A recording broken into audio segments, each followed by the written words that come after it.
শক্তি শক্তি অর্জন করা এতটা কঠিন নয় যতটা শক্তি লাভ করার পরে সেই শক্তি সামলানো কঠিন হয়। কারণ যেই মানুষ শক্তি লাভ করে তার মনে গর্ববোধ জন্মায়, জন্মায় অহংকার, জন্মায় জেদ।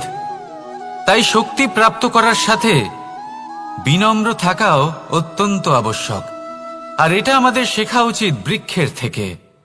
বৃক্ষ যা আমাদের ফল দেয়, বৃক্ষ যা যত ফল দেয় ততটাই ঝুঁকে যায়। আমরা পাথর মারি ওই বৃক্ষের থেকে ফল প্রাপ্ত করার জন্য। সেই পাথরের মার সহ্য করেও বৃক্ষ আমাদের ফল দেয়। কোনো গর্ববোধ নেই, কোনো অহংকার বোধ নেই।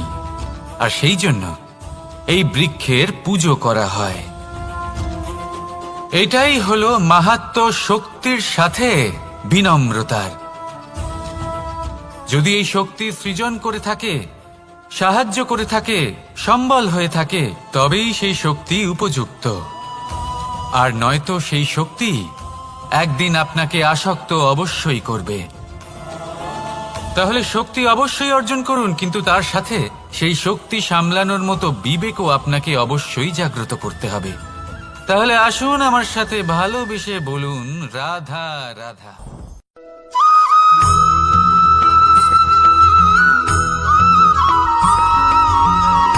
কথায় আছে, অন্ধকারে প্রদীপ প্রজ্বলিত করলে চতুর্দিক আলোকিত হয়। কিন্তু যদি এই প্রদীপ আমি সূর্যের আলোর সম্মুখে সকালবেলায় প্রজ্বলিত করে রেখে দিই, তাহলে কি হবে? আপনি বলবেন যে এটা করে তো কোনো লাভই হলো না। সূর্যের প্রকাশের সামনে এই প্রদীপ আসলে কিছুই নয়। এবার এই চিন্তা ভাবনা প্রত্যেক দিন করতে হবে, আর একটা অমূল্য শিক্ষা পেতে হবে। মনে করুন যে আপনি মহাপুরুষের সামনে বসে আছেন, কোনো মহাজ্ঞানীর সামনে। তাহলে সেই ব্যক্তির সামনে নিজের জ্ঞানের প্রদীপ প্রজ্বলিত করবেন না, নীরব থাকুন।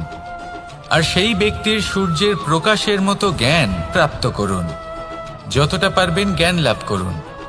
যদি এমন কোনো সময়, এমন কোনো স্থানে আপনি আছেন যেখানে চতুর্দিক অন্ধকার, কারোর কাছেই জ্ঞান নেই, সেখানে নিজের জ্ঞানের প্রদীপ প্রজ্বলিত করুন। এমন করলে দুদিক থেকেই আপনার লাভ হবে। আপনার জ্ঞান প্রাপ্তিও হবে, আর জ্ঞানের সঠিক প্রয়োগও করতে পারবেন। আর এই মন প্রসন্ন হয়ে বলবে, রাধা রাধা।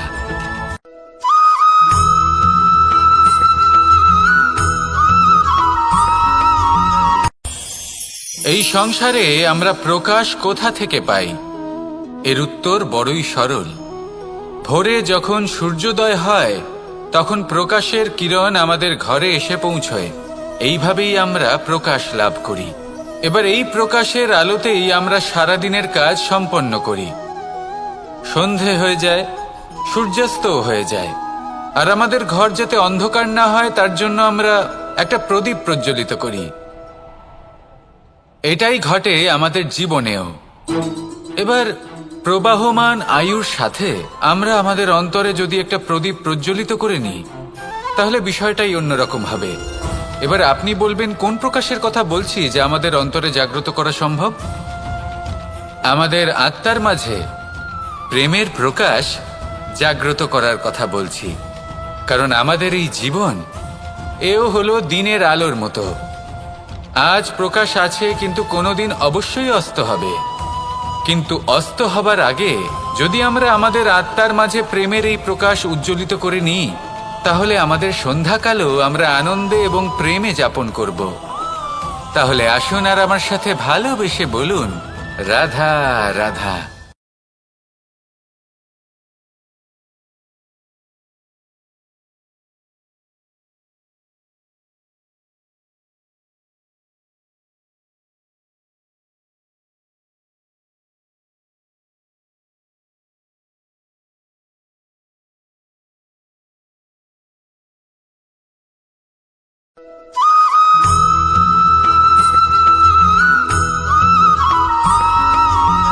কথায় আছে যে এমন কোনো অক্ষর নেই যার দ্বারা কোনো মন্ত্র হয় না। এমন কোনো বনস্পতি নেই যা নিজেই একটা ঔষধি নয়। পৃথিবীর এমন কোনো ব্যক্তি নেই যার মধ্যে কোনো যোগ্যতা থাকে না। শুধু প্রয়োজন হলো যে ব্যক্তিকে আমরা খুঁজে চলেছি তাকে সঠিকভাবে চিনে নেওয়া। যদি তার যোগ্যতা, তার বিশেষত্ব আমরা বুঝতেই না পারি, তাহলে আর লাভ কি রইল? এই সংসারে এমন অনেক ব্যক্তি রয়েছেন যারা ছোট ছোট অসফলতার কারণে আপনাকে এটা বলে দেবে যে আপনি কোনো কাজের নন, আপনি হলেন মূর্খ, আপনি কিছুই করতে পারবেন না। এইসব কথায় কখনোই বিশ্বাস করবেন না, কারণ আপনি এবং প্রত্যেকটি জীব এই পরমাত্মা এবং এই প্রকৃতির সৃষ্টি, যা অত্যন্ত বিশেষ। যদি আপনাকে উদাহরণ দিই তাহলে একদিকে আছে তরোয়াল, একটা বড় লম্বা তরোয়াল যার দ্বারা যুদ্ধ করা যায়, জয়লাভ করা যায়। আর অন্যদিকে রয়েছে একটা ছোট্ট সূচ, কিন্তু যে কাজ একটা ছোট্ট সূচ করতে পারে তা একটা তরোয়াল দ্বারা সম্ভব নয়। এর অর্থ হলো এটাই যে প্রত্যেকটা রচনা অত্যন্ত অমূল্য এবং অত্যন্ত বিশেষ হয়। তাহলে বিশ্বাস রাখুন যে আপনি অত্যন্ত বিশেষ একজন, আর প্রেমের সাথে বলুন রাধা রাধা।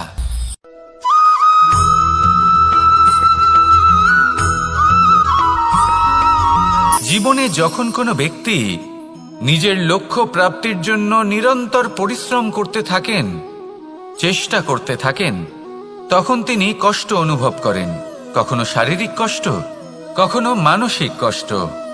এবার উনি এটা ভাবতে থাকেন যে আমি কি উচিত করছি নাকি অনুচিত করছি, কারণ অন্যদিকে এমন একজন ব্যক্তিও আছেন যিনি একদমই পরিশ্রম, চেষ্টা করছেন না। তিনি মদিরা পান করেন, বিলাসিতায় জীবন কাটান, অলস প্রকৃতির হয়ে ওঠেন, নিদ্রাতে বিলীন হয়ে থাকেন আর ভাবেন যে তিনি সুখ লাভ করছেন। কিন্তু এরকম কেন হয়? কারণ যখন আমরা সৎ পথে থাকি, উচিত পথে চলি, লক্ষ্য প্রাপ্ত করার জন্য চেষ্টা করতে থাকি, তখন আমাদের ভেতরে থাকা নেতিবাচক শক্তি এবং পাপ এই দেহকে ত্যাগ করে দেয়। আর এই অনুভূতিটাই আমাদের দুঃখের অনুভূতি দেয়, কষ্ট দেয়। এবার সেখানে যদি আমরা কুপথে চলি, অনুচিত পথে চলতে থাকি, তাহলে আমাদের ভেতরে থাকা পুণ্য এবং ধনাত্মক শক্তি আমাদের দেহ ত্যাগ করে দেয়। আর এই অনুভূতির কারণেই আমরা সুখ অনুভব করি। কিন্তু কখনো ভাববেন যে এই সুখ বেশি সময় পর্যন্ত থাকে না। সেই জন্য সবসময় মনে রাখবেন, যদি আপনি জানেন যে এটাই আপনার লক্ষ্য, এটাই উচিত পথ, শুভ পথ, তাতে নিরন্তরভাবে এগিয়ে যেতে চেষ্টা করতে থাকুন। এই কষ্ট আপনাকে সুখের পরাকাষ্ঠায় কখন পৌঁছে দেবে তা আপনি জানতেই পারবেন না। আসুন আমার সাথে ভালোবেসে বলুন রাধা রাধা।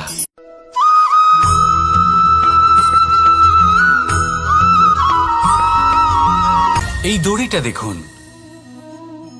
ছোট ছোট রেশম দ্বারা তৈরি, এটা সরু সুতো দ্বারা তৈরি হয়েছে এটা, আর এ অত্যন্ত কোমলও বটে। আর আপনি চাইলে এটা সোজাও করে দিতে পারেন, আর চাইলে এটা বেঁকিয়েও দিতে পারেন, আর যদি চান তাহলে এটা গোল গোল করে বেঁধে কোথাও রেখেও দিতে পারেন। এবার এই কোমল দড়ি যদি কোনো নিষ্ঠুর কঠিন পাথরে বারংবার জড়িয়ে দেওয়া হয়, তাহলেও তাকেও কাটতে পারে, নিজের ছাপ ছেড়ে যেতে পারে, সেটার আকারও বদলে ফেলতে পারে। এবার এর কারণ কি? এর কারণ হলো অভ্যাস আর নিরন্তর প্রচেষ্টা। যদি আপনিও চেষ্টা করেন আর নিরন্তর কর্ম করে যান, তাহলে আপনার প্রারব্ধ পাথরের মতো কঠিনই হোক না কেন, তাতে ভাঙন ধরিয়েও আপনি নিজের লক্ষ্যে অবশ্যই পৌঁছতে পারবেন। একটা গুরুত্বপূর্ণ কথা মনে রাখবেন, সুকর্মের অভ্যাস আর নিরন্তর প্রয়াস, এই হলো সাফল্যের মন্ত্র। তাহলে জীবনে এই মন্ত্র আনুন আর আমার সাথে ভালোবেসে বলুন রাধা রাধা।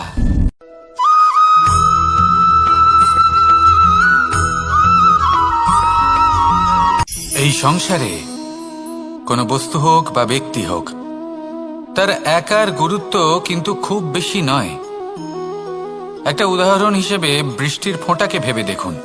যদি একটি বৃষ্টির ফোঁটা হয় তাহলে তার খুব বেশি গুরুত্ব থাকে না, কিন্তু যখন সহস্র বৃষ্টির ফোঁটা মেঘের মধ্যে দিয়ে ঝরে পড়ে তখন সেটা বর্ষার রূপ ধারণ করে। সেই বর্ষা যা এই প্রকৃতিকে শান্ত করে। সেইভাবেই পাথরের ছোট টুকরো, তার খুব বেশি গুরুত্ব থাকে না, কিন্তু যখন অসংখ্য পাথরের টুকরো একত্রিত হয় তখন তা পর্বতের আকার ধারণ করে। সেইভাবেই কিছু মানুষ যখন একত্রিত হন তখন তৈরি হয় পরিবার, কিছু পরিবার যখন একত্রিত হয় তখন তৈরি হয় সমাজ, যখন অনেক সংখ্যক সমাজ একত্রিত হয় তখন তৈরি হয় রাজ্য।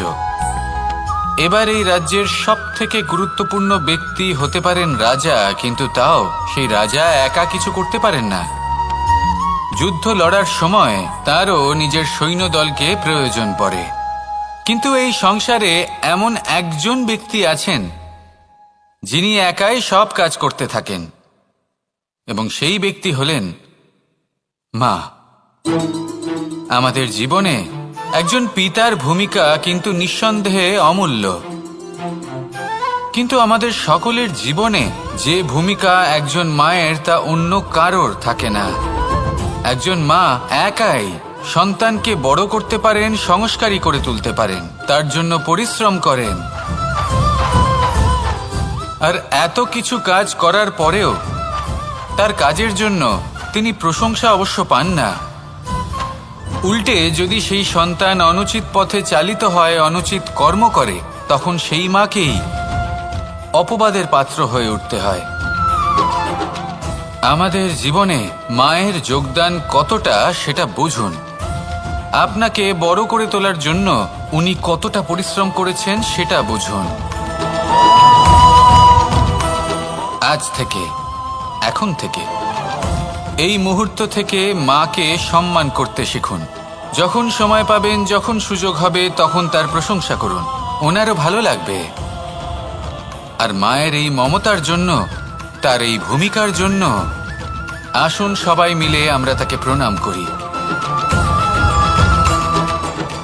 আর সকলে মিলে ভালোবেসে বলি, রাধা রাধা।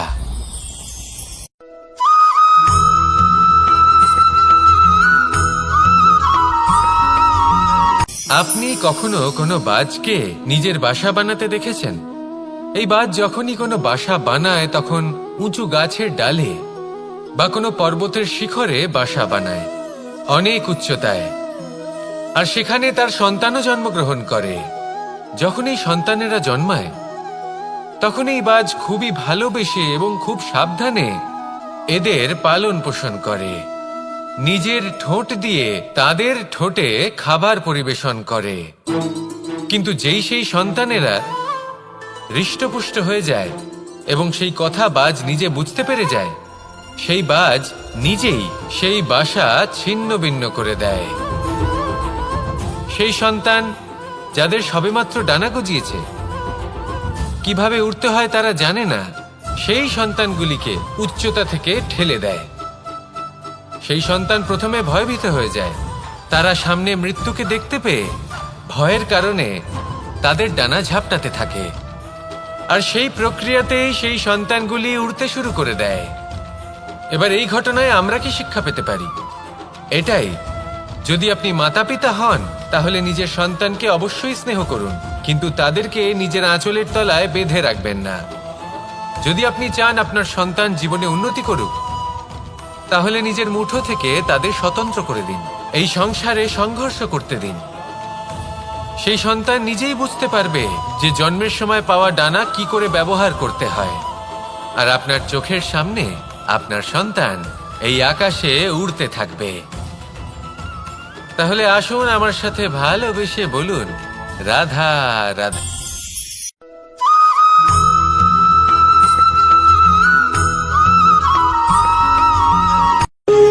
যখন মানুষের মৃত্যু হয় তখন কি হয়? অনেক সংখ্যক মানুষ শোক পালন করতে চলে আসেন। যে ব্যক্তি মৃত্যু লাভ করেছেন তার অনেক বস্তু থাকে যেগুলো তার প্রিয়, যেগুলো তিনি ব্যবহার করেছেন। তার শয্যা, তার বস্ত্র, তার আভূষণ সবকিছু তার থেকে বিচ্ছিন্ন করা হয় এবং খালি হাতে তাকে শ্মশানের উদ্দেশ্যে রওনা করা হয়। আমি আপনাকে এই প্রশ্ন করতে চাই, আপনি এই সংসারে কি অর্জন করেছেন? ধন সম্পত্তি, বস্ত্র, আভূষণ, এই সবকিছু যে আপনি অর্জন করেছেন, আপনার মৃত্যুর পরে তা আপনার থেকে দূর হয়ে যাবে। এর উত্তর হলো একটাই, আপনার কর্ম। শুধু সেটাই আছে যা একান্ত আপনার, আর শুধু সেটাই এই সংসার থেকে চলে যাওয়ার পরেও সংসারেই জীবিত থাকবে। যদি আপনি দুষ্কর্ম করেন, তাহলে এই সংসার আপনাকে একটি অনুচিত উদাহরণ হিসেবে মনে রাখবে যে এই ব্যক্তি খুব পাপী ছিল, অনুচিত কর্ম করতেন। যে পথে তিনি চলেছেন সেই পথে কারোর চলা উচিত নয়। সেখানেই যদি আপনি সৎকর্ম করেন, তাহলে সংসার চিরকাল এটাই বলবে যে খুব ভালো মানুষ ছিলেন, সবাইকে ভালোবাসতেন, সবাইকে সাহায্য করতেন, আমার খুব প্রিয় মানুষ ছিলেন। এটাই হলো শ্রেষ্ঠ কর্ম। সেই জন্য জীবনে শুধুমাত্র ধন সম্পত্তি, আভূষণ, এই সব অর্জন করতে গিয়ে নিজের মনোনিবেশ করবেন না। শ্রেষ্ঠ কর্ম করুন। সংসার থেকে চলে যাওয়ার পরেও এই কর্মই এই সংসারে আপনাকে জীবিত রাখবে। আসুন আমার সাথে ভালোবেসে বলুন, রাধা রাধা।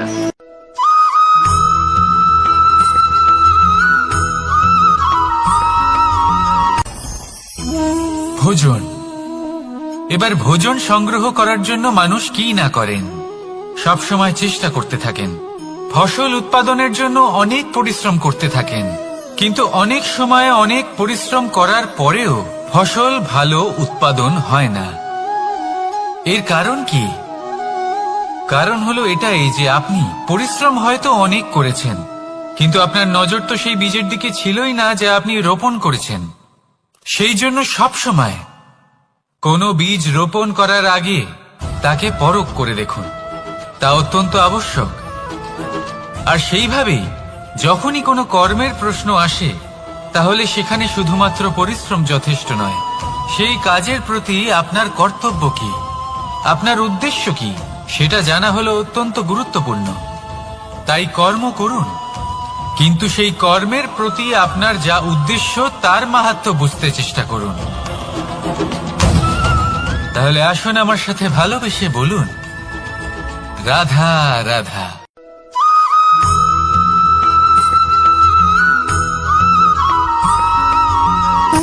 সুখ, দুঃখ এবং শক্তি, এই তিন হলো এই সংসারের ত্রিদেবের মতো। আমাদের জীবনে যা কিছু ঘটছে এই তিনটির ভিত্তির উপরেই হচ্ছে। আসলে এই সংসারের একটা নিয়ম আছে, যখনই আপনি কিছু লাভ করেন, এই সংসার আপনার পরীক্ষা নেয়। এটা জানার জন্য আপনার পরীক্ষা নেয় যে আপনি যা কিছুই লাভ করেছেন, আপনি কি আদৌ সেটার যোগ্য কিনা। ঠিক সেইভাবেই এই সুখ, দুঃখ এবং শক্তি আপনার পরীক্ষা নিয়ে থাকে। যখন সুখ আসে তখন সে আপনার পরীক্ষা নেয় যে আপনার মধ্যে অহংবোধ জাগ্রত হয়নি তো। যদি অহংবোধ চলে আসে তাহলে সুখ সেখানেই সঙ্গ ত্যাগ করে। দুঃখ আপনার ধৈর্যের পরীক্ষা নিতে থাকে, আর যদি আপনার মধ্যে ধৈর্য না থাকে তাহলে এটা আপনাকে আরো বেশি দুঃখের গভীর অন্ধকারে ঠেলে দেবে। সেখানে শক্তি পরীক্ষা নেয় আপনার বিনম্রতার। যদি আপনি বিনম্র না হন, তাহলে হয় এই শক্তি আপনার সঙ্গ ত্যাগ করবে, নয় এই শক্তি বিনম্রতার অভাবে আপনার পতনের কারণ হতে পারে।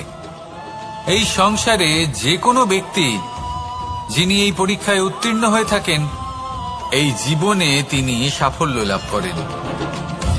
আসুন আমার সাথে ভালোবেসে বলুন, রাধা রাধা।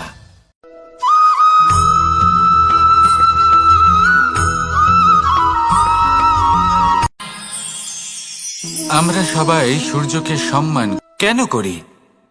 কারণ আমরা জানি যে সন্ধেবেলা যখন সূর্যাস্ত হবে তখন শুধুমাত্র অন্ধকার বাকি থাকবে। ঠিক কিছুটা এরকমই হয় আমাদের মাতা পিতাও, যিনি আমাদের জন্ম দেন, আমাদের ভরণ পোষণ করেন, আমাদের বড় করেন, আমাদের প্রেম প্রদান করেন। কখনো কখনো তাদের মুখ থেকে কটু কথা নিঃসৃত হয়, আমাদের দুঃখ হয়, কিন্তু তখন আমাদের এটা বোঝা উচিত এগুলি নিঃসৃত হচ্ছে আমাদেরই মঙ্গলের জন্য।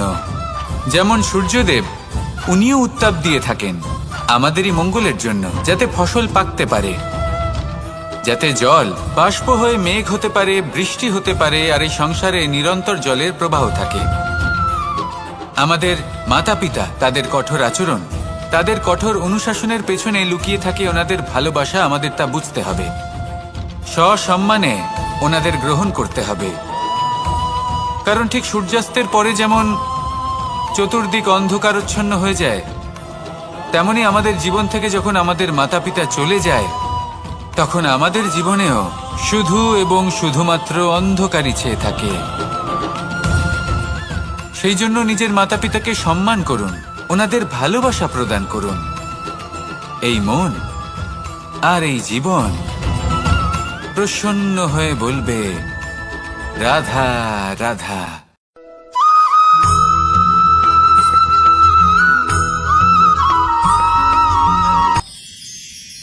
মানুষ তার জীবনে দুই ধরনের পরিস্থিতিকে খুব ভয় পায়। এক, কোনো কারণবশত কারোর সামনে নত হওয়া। দুই, কোনো কারণে নিজের চরিত্র থেকে, নিজের মূল্যবোধ থেকে বিচ্যুত হওয়া। এবার কেন হয় এরকম যে কথায় কথায় কারোর সামনে নত হতে হয়? কেন বারংবার নিজের চরিত্র থেকে চ্যুত হতে হয়? এরকম কেন হয়? এটা তখনই হয় যখন আমাদের শিক্ষা এবং মূল্যবোধের অভাব থাকে। যদি মানুষের মধ্যে প্রকৃত শিক্ষা থাকে, তাহলে এই সংসারে কোনো সময় এবং কারোর সামনেই নত হওয়ার কোনো প্রয়োজন নেই। যদি মানুষের মধ্যে মূল্যবোধ থাকে, তাহলে তাকে নিজের মূল্যবোধ বা চরিত্র থেকে বিচ্যুত হতে হয় না, তা সে যাই হয়ে যাক না কেন। কোনো বালককে যদি জন্ম থেকেই সুশিক্ষার অধিকারী করা হয়, শিক্ষিত করা হয়, মূল্যবোধের অধিকারী করা হয়, তবে সে এই সংসারে এমন কর্ম করবে যাতে সে নিজেকে, নিজের পরিবারকে, সমগ্র সমাজকে গর্বিত করতে পারে। শিক্ষা লাভ করুন, মূল্যবোধ লাভ করুন, এবং আমার সাথে ভালোবেসে বলুন, রাধা রাধা।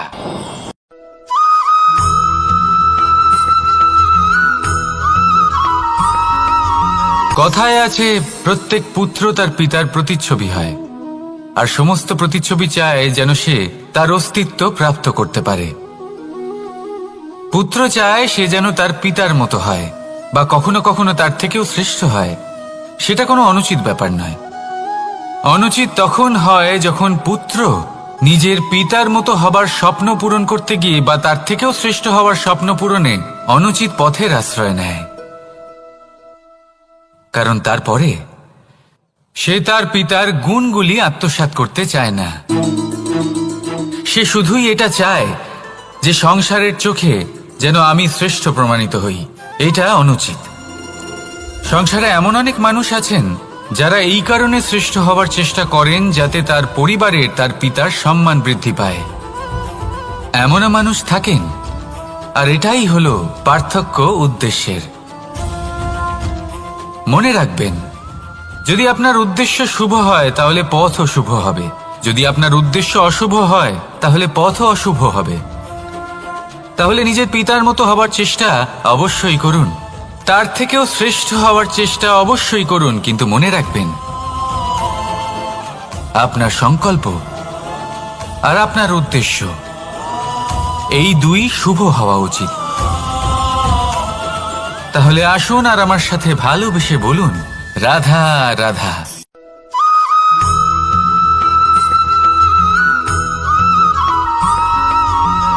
এই সংসারের সব থেকে গুরুত্বপূর্ণ তত্ত্ব কোনটা? প্রথম হলো সময়। জন্ম থেকে মৃত্যু পর্যন্ত এই যে সময়, এটাই তো হলো জীবন। দ্বিতীয় হলো জীবন, যাতে আমরা সময়ের সদ্ব্যবহার করি, শ্রেষ্ঠ থেকে শ্রেষ্ঠতর কাজ করার চেষ্টা করি। বহু বছরের এই পরম্পরা, এই সংস্কৃতিকে এগিয়ে নিয়ে যাওয়ার চেষ্টা করি। এই সংসারে আমরা অংশগ্রহণ করতে চেষ্টা করি। তৃতীয় হলো ধন, সেই ধন যা প্রত্যেক ব্যক্তি অর্জন করতে চেষ্টা করেন। এবার এই তিনটি তত্ত্বের মধ্যে একটা সামঞ্জস্য আছে, সমান ব্যাপার আছে। সে ধনই হোক বা সময় হোক বা হোক জীবন। আর সেই সমান ব্যাপার হলো যে যদি আপনি এটা গণনা করতে থাকেন তাহলে তা কমতে থাকে, যদি আপনি এটা ব্যবহার করেন তাহলে তা বাড়তে থাকে। একে সংগঠিত করে রাখতে চেষ্টা করলে এ হাত থেকে ফসকে যায়, কিন্তু যদি আপনি একে সামলে রাখতে শিখে যান তাহলে এমন কাজ করবেন যাতে সংসারের সাথে সাথে পরবর্তী প্রজন্ম লাভবান হবে। যদি কিছু শিখতে চান তাহলে সামলাতে শিখুন, গণনা করা বা সংগঠিত করা নয়। আসুন আর আমার সাথে ভালোবেসে বলুন, রাধা রাধা।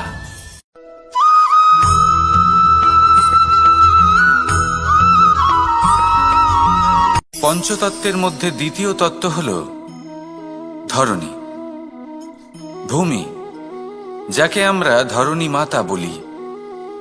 এই ধরণী ধৈর্য ধারণ করে, আর এর ওপরেই আমাদের সমগ্র সংসার নির্ভরশীল। কারণ এই ভূমি সহ্য ক্ষমতা রাখে, এর সহ্য ক্ষমতা হলো অপরিসীম। সন্তান যতই আঘাত প্রদান করুক না কেন প্রেম পূর্বক সহ্য করে, আর তার বদলে অমূল্য রত্ন প্রদান করে। সন্তান যদি হাল চালায় তাহলে তার বদলে তাকে অন্ন প্রদান করে। এটাই হলো ধরণী। এবার এর থেকে আমরা কি শিক্ষা পেতে পারি? এটাই যে কারোর জন্য কিছু করা বা কাউকে কিছু দেওয়া মনে কোনো কামনা ছাড়াই। আর এই কথাটা বুঝে যান, যদি কারোর জন্য কামনা না রেখে বা কোনো পাওয়ার আশা না রেখে কারোর জন্য কিছু করেন বা কারোকে কিছু দেন, যদি এটা আপনি শিখতে পারেন তবে আপনি ভালোবাসতে শিখে গেছেন। আর সেই জন্যই এই ধরিত্রীকে মাতা বলা হয়। কারণ মাতা শুধু উনি নন যিনি গর্ভে সন্তানকে ধারণ করেন, মাতা তো উনিও যিনি জীবন বাঁচতে শেখান, যিনি জীবন বাঁচার উদাহরণ প্রদান করেন। তাহলে ধরণীর থেকে এই নিঃস্বার্থ ভাব শিখুন, নিঃস্বার্থ ভালোবাসা শিখুন, আর এই ভালোবাসার সাথেই বলুন, রাধা রাধা।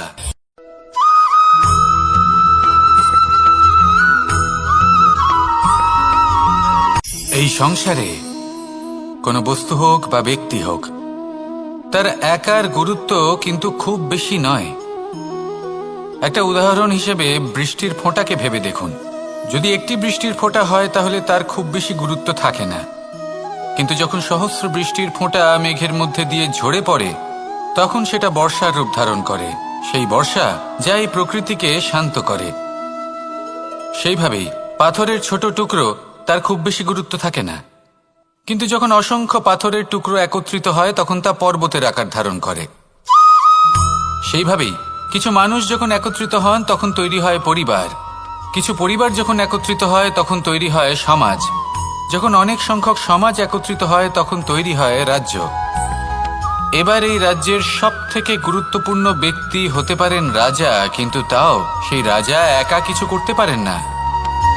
যুদ্ধ লড়ার সময় তারও নিজের সৈন্যদলকে প্রয়োজন পড়ে। কিন্তু এই সংসারে এমন একজন ব্যক্তি আছেন যিনি একাই সব কাজ করতে থাকেন, এবং সেই ব্যক্তি হলেন মা। আমাদের জীবনে একজন পিতার ভূমিকা কিন্তু নিঃসন্দেহে অমূল্য, কিন্তু আমাদের সকলের জীবনে যে ভূমিকা একজন মায়ের তা অন্য কারোর থাকে না। একজন মা একাই সন্তানকে বড় করতে পারেন, সংস্কারী করে তুলতে পারেন, তার জন্য পরিশ্রম করেন। আর এত কিছু কাজ করার পরেও তার কাজের জন্য তিনি প্রশংসা অবশ্য পান না। উল্টে যদি সেই সন্তান অনুচিত পথে চালিত হয়, অনুচিত কর্ম করে, তখন সেই মাকেই অপবাদের পাত্র হয়ে উঠতে হয়। আমাদের জীবনে মায়ের যোগদান কতটা সেটা বুঝুন। আপনাকে বড় করে তোলার জন্য উনি কতটা পরিশ্রম করেছেন সেটা বুঝুন। আজ থেকে, এখন থেকে, এই মুহূর্ত থেকে মাকে সম্মান করতে শিখুন। যখন সময় পাবেন, যখন সুযোগ হবে, তখন তার প্রশংসা করুন। ওনারও ভালো লাগবে। আর মায়ের এই মমতার জন্য, তার এই ভূমিকার জন্য আসুন সবাই মিলে আমরা তাকে প্রণাম করি, আর সকলে মিলে ভালোবেসে বলি, রাধা রাধা।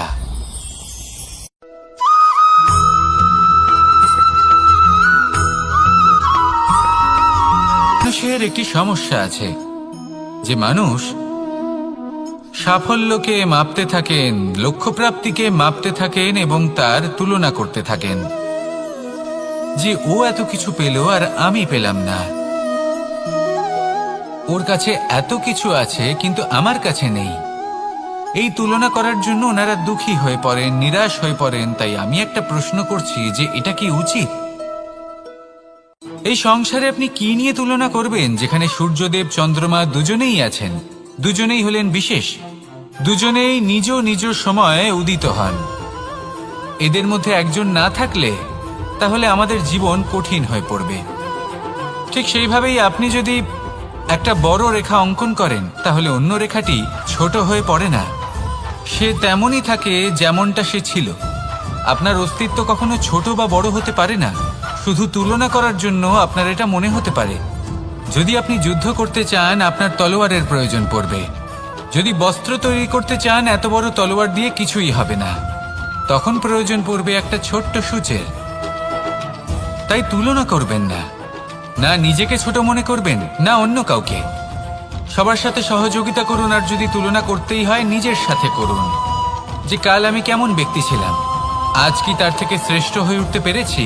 ভেবে দেখুন ভবিষ্যতে গিয়ে আপনি কতটা শ্রেষ্ঠ ব্যক্তি হতে পারেন। আসুন আমার সাথে ভালোবেসে বলুন, রাধা রাধা।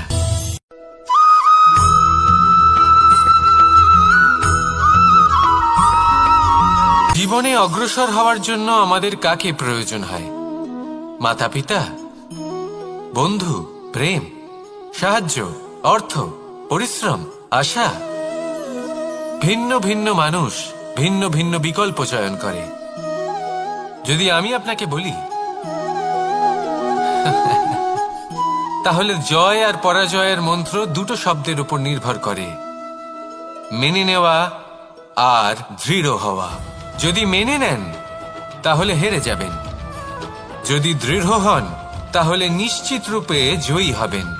যদি কখনো আপনি ক্লান্ত হয়ে ওঠেন, আপনি দুঃখী হন, পুরোপুরি ভেঙে পড়েছেন, তখন মেনে নেবেন না যে আপনি ভেঙে পড়েছেন, নয়তো হেরে যাবেন। তখন উল্টে স্থির করবেন যে যাই হয়ে যাক না কেন আমি জয়ী হবই। আর আপনি দেখবেন যে জয় নিশ্চিত রূপে আপনার কাছেই আসবে। তাহলে এই কথা মনে রাখবেন আর আমার সাথে ভালোবেসে বলবেন, রাধা রাধা।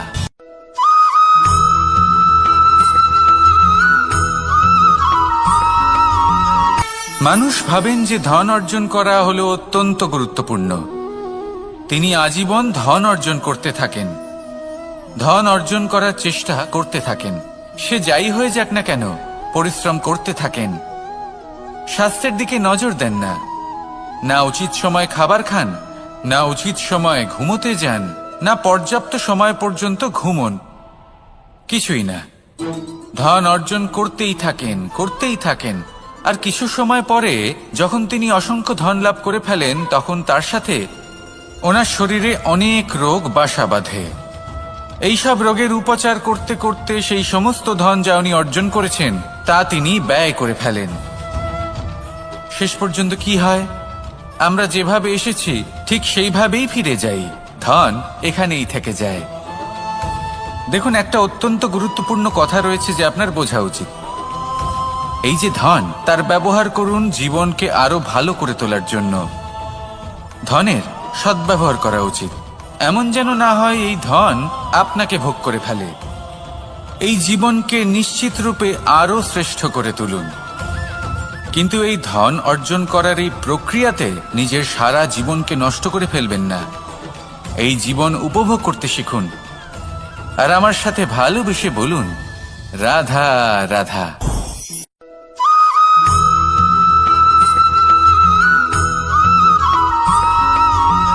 পঞ্চতত্ত্বের মধ্যে দ্বিতীয় তত্ত্ব হল ধরণী, ভূমি, যাকে আমরা ধরণী মাতা বলি। এই ধরণী ধৈর্য ধারণ করে, আর এর ওপরেই আমাদের সমগ্র সংসার নির্ভরশীল। কারণ এই ভূমি সহ্য ক্ষমতা রাখে, এর সহ্য ক্ষমতা হল অপরিসীম। সন্তান যতই আঘাত প্রদান করুক না কেন, প্রেম পূর্বক সহ্য করে, আর তার বদলে অমূল্য রত্ন প্রদান করে। সন্তান যদি হাল চালায়, তাহলে তার বদলে তাকে অন্ন প্রদান করে। এটাই হলো ধরণী। এবার এর থেকে আমরা কি শিক্ষা পেতে পারি? এটাই যে কারোর জন্য কিছু করা বা কাউকে কিছু দেওয়া মনে কোনো কামনা ছাড়াই। আর এই কথাটা বুঝে যান, যদি কারোর জন্য কামনা না রেখে বা কোনো পাওয়ার আশা না রেখে কারোর জন্য কিছু করেন বা কারোকে কিছু দেন, যদি এটা আপনি শিখতে পারেন, তবে আপনি ভালোবাসতে শিখে গেছেন। আর সেই জন্যই এই ধরিত্রীকে মাতা বলা হয়। কারণ মাতা শুধু উনি নন যিনি গর্ভে সন্তানকে ধারণ করেন, মাতা তো উনিও যিনি জীবন বাঁচতে শেখান, যিনি জীবন বাঁচার উদাহরণ প্রদান করেন। তাহলে ধরণীর থেকে এই নিঃস্বার্থ ভাব শিখুন, নিঃস্বার্থ ভালোবাসা শিখুন, আর এই ভালোবাসার সাথেই বলুন রাধা রাধা।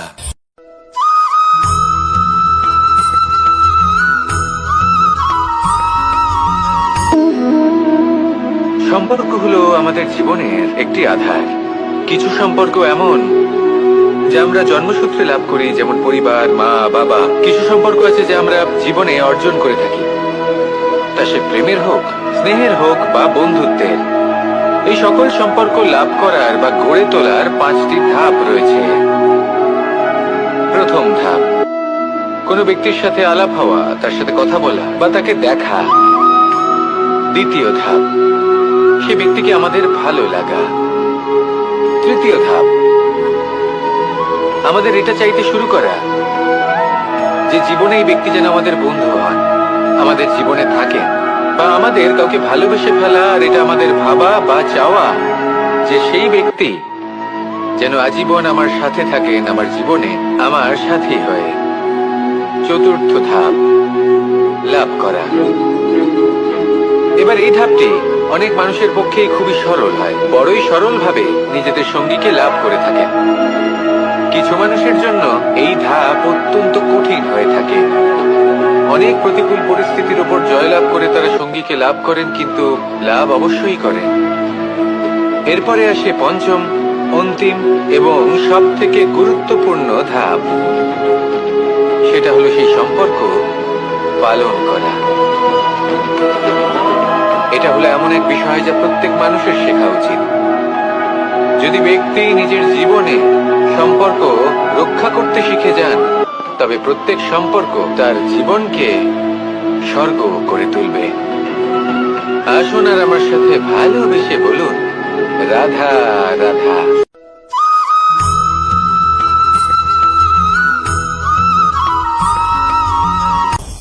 আপনি কখনো পর্বতের শিখরে উঠেছেন? আপনি দেখতে পাবেন পর্বতের পদতলে প্রচুর সুন্দর ফুল রয়েছে, সবুজ বনানী রয়েছে। যত আপনি ওপরে উঠতে থাকবেন, তত ফুল কমতে থাকবে, সবুজ বনানী কমতে থাকবে।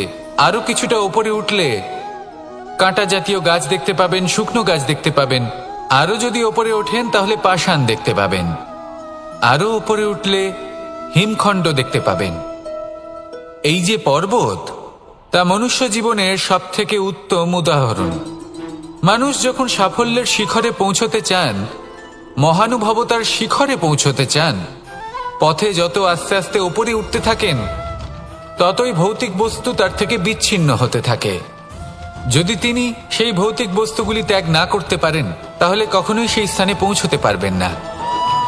আর মানুষ যদি উচিত ত্যাগ করতে পারেন, পথে অগ্রসর হতে থাকেন, এগোতে থাকেন, তাহলে একদিন না একদিন তিনি মহানুভবতার, জ্ঞানের, সাফল্যের হিমের স্বাদ অবশ্যই লাভ করবেন। মনে রাখবেন, মানব জীবনে ত্যাগ হলো অত্যন্ত গুরুত্বপূর্ণ অংশ। আসুন আমার সাথে ভালোবেসে বলুন, রাধা রাধা।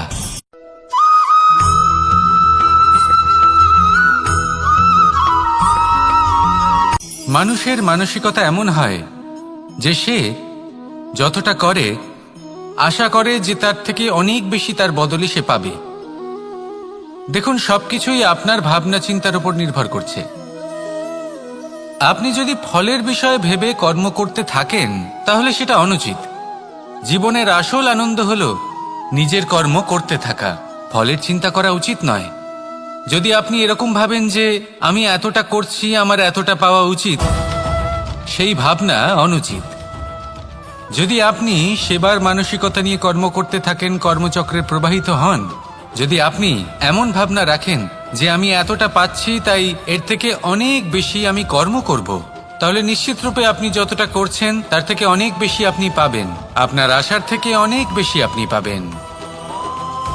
শুধু জীবনে অনেক বেশি কাজ করতে থাকুন, ফলের চিন্তা করবেন না। আর মনে রাখবেন, এই ভাবনাই সব থেকে বড় বীজ। কর্মের উপর বিশ্বাস রাখুন। জীবনে যা যা আপনি চান সবই সুখময় হবে। আসুন আর আমার সাথে ভালোবেসে বলুন, রাধা রাধা।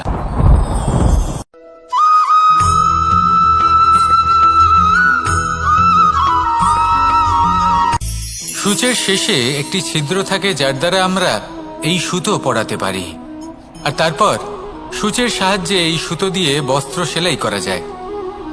কিন্তু যদি সুতোটা সোজা করে ধরা না হয় তাহলে সূচে কখনো এই সুতো পরানোই সম্ভব নয়।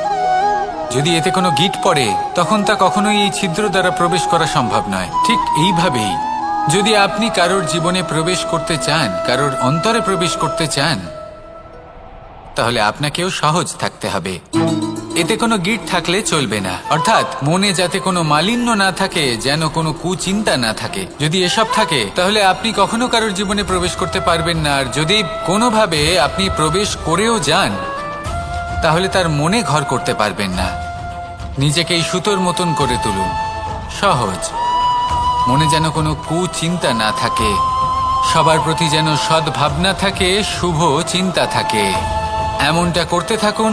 এমন একটা দিন আসবে যেদিন এই সমস্ত সংসারের ব্যক্তির মনে আপনি বাস করবেন, আর তখন এই মন প্রসন্ন হয়ে বলবে, রাধা রাধা।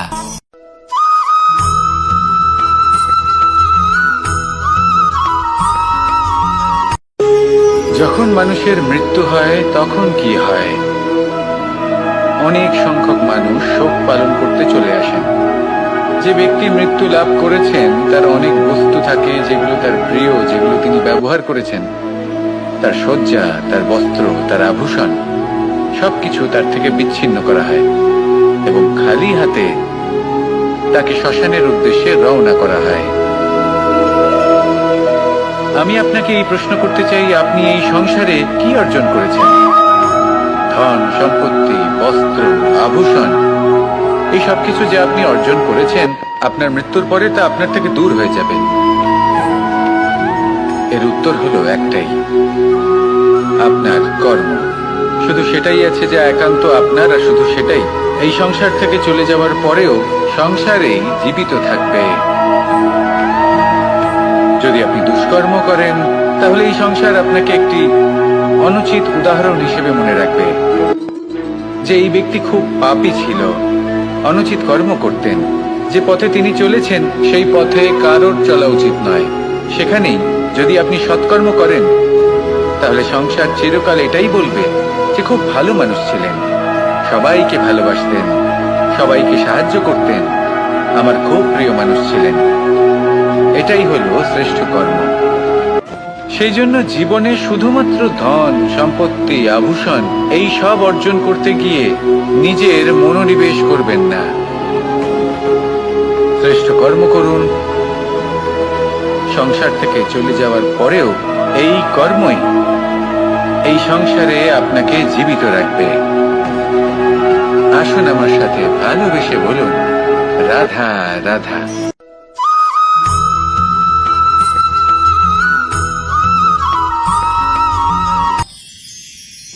মানুষ তার জীবনে দুই ধরনের পরিস্থিতিকে খুব ভয় পায়। এক, কোনো কারণবশত কারোর সামনে নত হওয়া। 2, কোনো কারণে নিজের চরিত্র থেকে, নিজের মূল্যবোধ থেকে বিচ্যুত হওয়া। এবার কেন হয় এরকম যে কথায় কথায় কারোর সামনে নত হতে হয়? কেন বারংবার নিজের চরিত্র থেকে চ্যুত হতে হয়? এরকম কেন হয়? এটা তখনই হয় যখন আমাদের শিক্ষা এবং মূল্যবোধের অভাব থাকে। যদি মানুষের মধ্যে প্রকৃত শিক্ষা থাকে, তাহলে এই সংসারে কোনো সময় এবং কারোর সামনেই নত হওয়ার কোনো প্রয়োজন নেই। যদি মানুষের মধ্যে মূল্যবোধ থাকে, তাহলে তাকে নিজের মূল্যবোধ বা চরিত্র থেকে বিচ্যুত হতে হয় না, তা সে যাই হয়ে যাক না কেন। কোনো বালককে যদি জন্ম থেকেই সুশিক্ষার অধিকারী করা হয়, শিক্ষিত করা হয়, মূল্যবোধের অধিকারী করা হয়, তবে সে এই সংসারে এমন কর্ম করবে যাতে সে নিজেকে, নিজের পরিবারকে, সমগ্র সমাজকে গর্বিত করতে পারে। শিক্ষা লাভ করুন, মূল্যবোধ লাভ করুন এবং আমার সাথে ভালোবেসে বলুন, রাধা রাধা।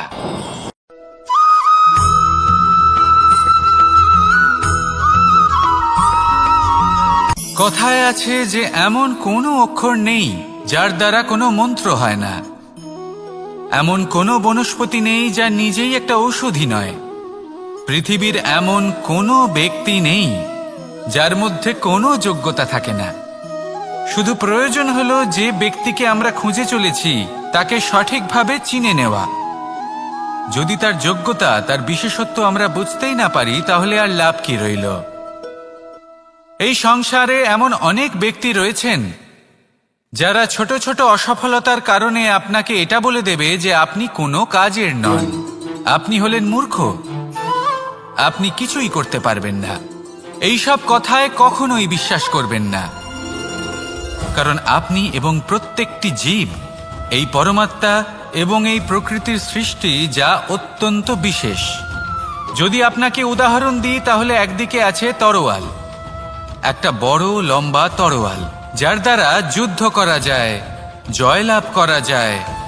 আর অন্যদিকে রয়েছে একটা ছোট্ট সূচ, কিন্তু যে কাজ একটা ছোট্ট সূচ করতে পারে তা একটা তরোয়াল দ্বারা সম্ভব নয়।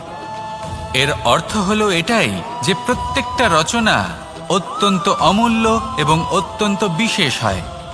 তাহলে বিশ্বাস রাখুন যে আপনি অত্যন্ত বিশেষ একজন, আর প্রেমের সাথে বলুন, রাধা রাধা।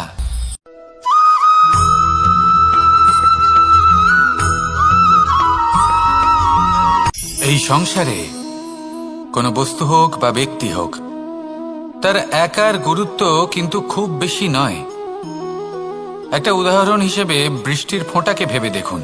যদি একটি বৃষ্টির ফোঁটা হয় তাহলে তার খুব বেশি গুরুত্ব থাকে না, কিন্তু যখন সহস্র বৃষ্টির ফোঁটা মেঘের মধ্যে দিয়ে ঝরে পড়ে, তখন সেটা বর্ষার রূপ ধারণ করে। সেই বর্ষা যা এই প্রকৃতিকে শান্ত করে। সেইভাবেই পাথরের ছোট টুকরো, তার খুব বেশি গুরুত্ব থাকে না, কিন্তু যখন অসংখ্য পাথরের টুকরো একত্রিত হয় তখন তা পর্বতের আকার ধারণ করে। সেইভাবেই কিছু মানুষ যখন একত্রিত হন তখন তৈরি হয় পরিবার, কিছু পরিবার যখন একত্রিত হয় তখন তৈরি হয় সমাজ, যখন অনেক সংখ্যক সমাজ একত্রিত হয় তখন তৈরি হয় রাজ্য। এবার এই রাজ্যের সবথেকে গুরুত্বপূর্ণ ব্যক্তি হতে পারেন রাজা, কিন্তু তাও সেই রাজা একা কিছু করতে পারেন না।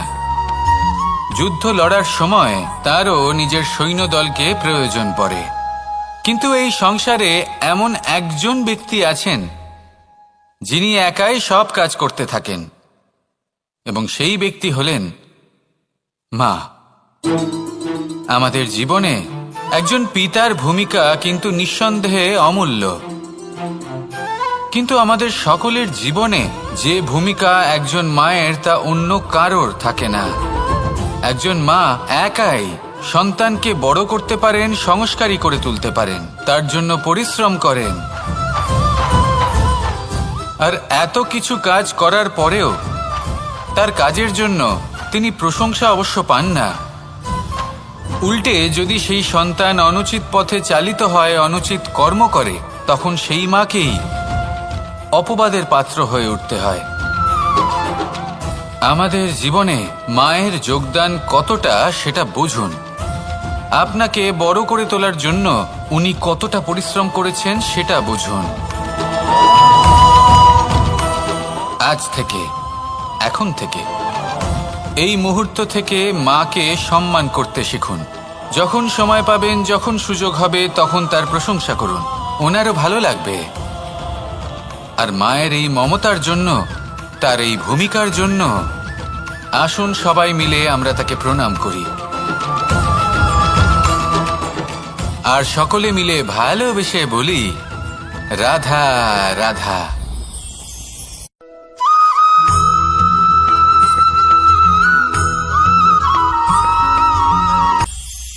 এটা হলো ধান গাছ।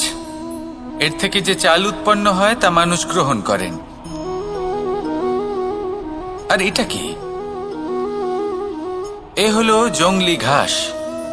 একবার ভেবে দেখুন, যদি এই জংলি ঘাস ধান গাছের আশেপাশে থাকে তাহলে কি হবে? ধান উৎপন্ন হতে পারবে? তা উৎকৃষ্ট হতে পারবে? আমরা কি তা গ্রহণ করতে পারবো? কখনোই নয়। এই জংলি ঘাস ধানকে নষ্ট করে দেবে, কিন্তু নিজে জীবিত থাকবে। এটাই হলো আজকের শিক্ষা। এই সংসারে যদি আপনি নীতির পথে চলতে চান, উচিত কর্ম করতে চান, সংসারকে সেবা করতে চান, তাহলে জংলি ঘাসের মতো ব্যক্তিদের থেকে সবসময় দূরে থাকতে হবে। সেই ব্যক্তি যারা দুর্নীতি এবং মিথ্যা দ্বারা পরিপূর্ণ, যাদের ব্যবহার অশুভ, যাদের অনেক অশুভ গুণ রয়েছে, তারা সঠিক নয়। সেই সকল ব্যক্তি যাদের চরিত্র অত্যন্ত দুষ্ট হয়, তারা হয় শুভ চরিত্রের ব্যক্তিকে একদম নষ্ট করে দেয়, নয় নিজের মতো বানিয়ে তোলে। তাই যদি আপনি নীতির পথে চলতে চান, এই সংসারের জন্য শুভ কর্ম করতে চান, তাহলে সেই সঙ্গ লাভ করুন যে সঙ্গ জ্ঞানে পরিপূর্ণ, যাদের মধ্যে অনেক গুণ আছে, যাদের থেকে প্রতিদিন কিছু শিখতে পারবেন। এমন ব্যক্তির সাথে জীবন অতিবাহিত করুন। দুরাচারীদের থেকে দূরে থাকুন। তবেই এই মন প্রসন্ন হয়ে বলবে, রাধা রাধা।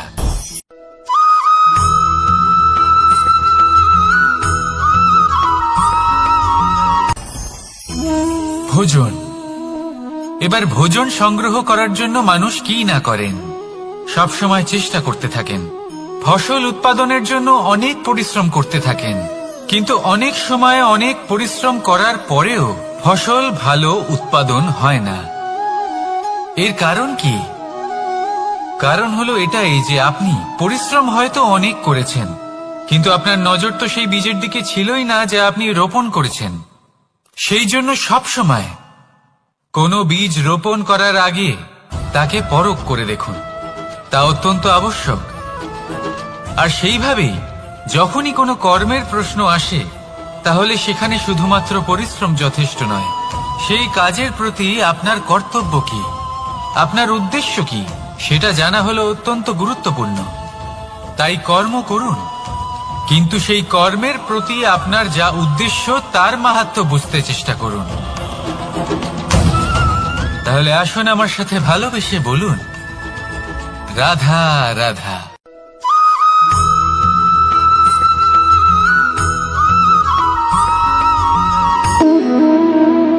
সম্পর্ক হলো আমাদের জীবনের একটি আধার।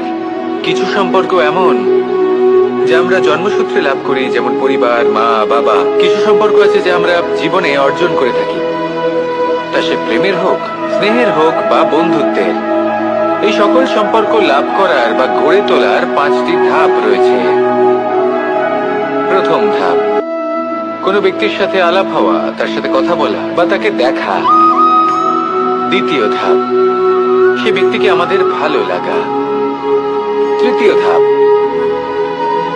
আমাদের এটা চাইতে শুরু করা যে জীবনে এই ব্যক্তি যেন আমাদের বন্ধু হন, আমাদের জীবনে থাকেন, বা আমাদের কাউকে ভালোবেসে ফেলা। আর এটা আমাদের ভাবা বা চাওয়া যে সেই ব্যক্তি যেন আজীবন আমার সাথে থাকেন, আমার জীবনে আমার সাথী হয়ে। চতুর্থ ধাপ, লাভ করা। এবার এই ধাপটি অনেক মানুষের পক্ষেই খুবই সরল হয়, বড়ই সরলভাবে নিজেদের সঙ্গীকে লাভ করে থাকেন। কিছু মানুষের জন্য এই ধাপ অত্যন্ত কঠিন হয়ে থাকে। অনেক প্রতিকূল পরিস্থিতির উপর জয়লাভ করে তারা সঙ্গীকে লাভ করেন, কিন্তু লাভ অবশ্যই করেন। এরপরে আসে পঞ্চম, অন্তিম এবং সব থেকে গুরুত্বপূর্ণ ধাপ। সেটা হলো সেই সম্পর্ক পালন করা। এটা হলো এমন এক বিষয় যা প্রত্যেক মানুষের শেখা উচিত। যদি ব্যক্তি নিজের জীবনে সম্পর্ক রক্ষা করতে শিখে যান, তবে প্রত্যেক সম্পর্ক তার জীবনকে স্বর্গ করে তুলবে। আসুন আর আমার সাথে ভালোবেসে বলুন, রাধা রাধা।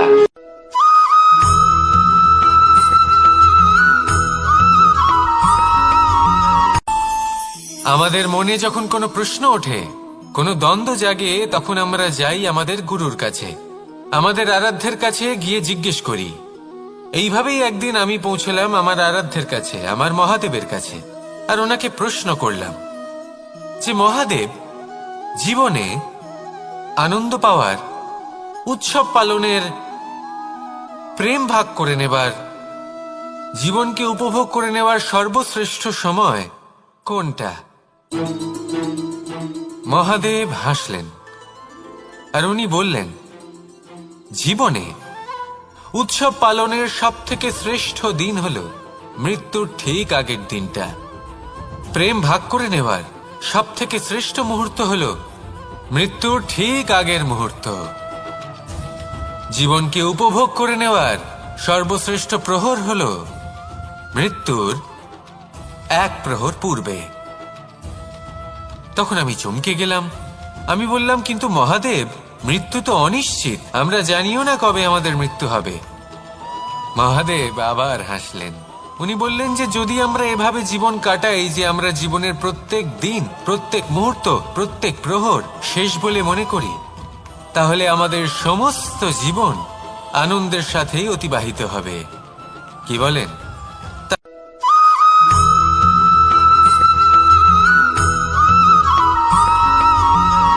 এই সংসারে কোনো বস্তু হোক বা ব্যক্তি হোক, তার একার গুরুত্ব কিন্তু খুব বেশি নয়।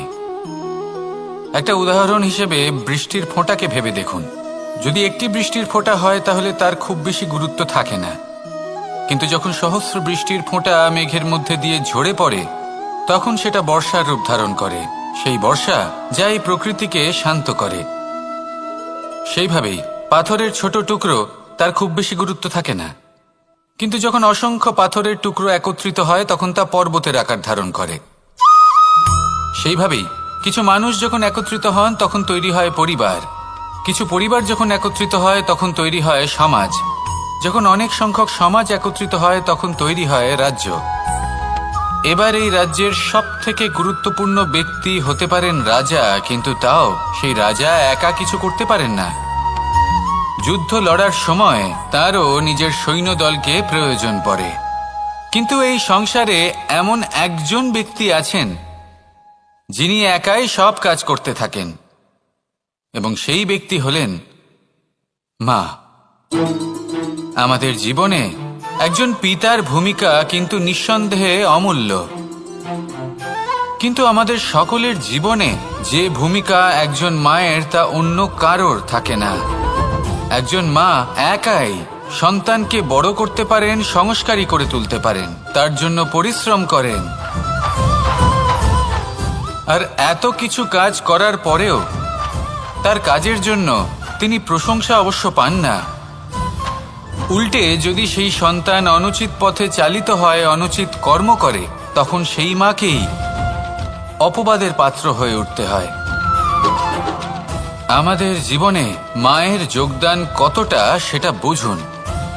আপনাকে বড় করে তোলার জন্য উনি কতটা পরিশ্রম করেছেন সেটা বুঝুন। আজ থেকে, এখন থেকে, এই মুহূর্ত থেকে মাকে সম্মান করতে শিখুন। যখন সময় পাবেন, যখন সুযোগ হবে, তখন তার প্রশংসা করুন, ওনারও ভালো লাগবে। আর মায়ের এই মমতার জন্য, তার এই ভূমিকার জন্য আসুন সবাই মিলে আমরা তাকে প্রণাম করি, আর সকলে মিলে ভালোবেসে বলি, রাধা রাধা।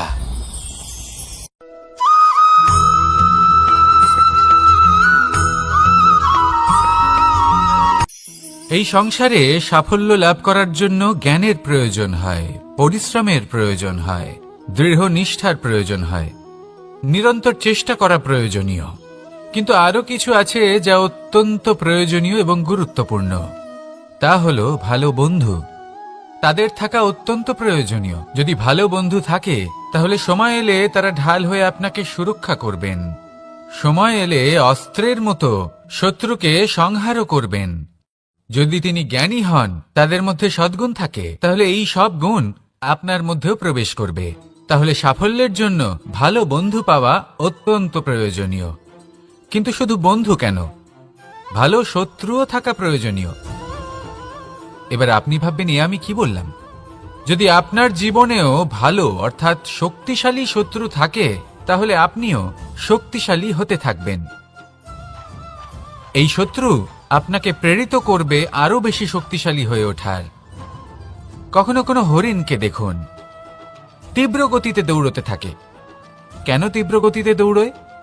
এই কারণে নয় যে কোথাও তার জন্য মধুর ঘাস অপেক্ষা করে রয়েছে, না। সে এই কারণে তীব্র গতিতে দৌড়য় কারণ সেটা না করলে তার পেছনে একটি সিংহ আছে যে ওকে নিজের ভোজন করে ফেলবে। তাই জীবনে বিপদ, সংকট, এই সবকিছুও হলো অত্যন্ত গুরুত্বপূর্ণ। তার সম্মুখীন হতে শিখুন আর আমার সাথে ভালোবেসে বলুন, রাধা রাধা।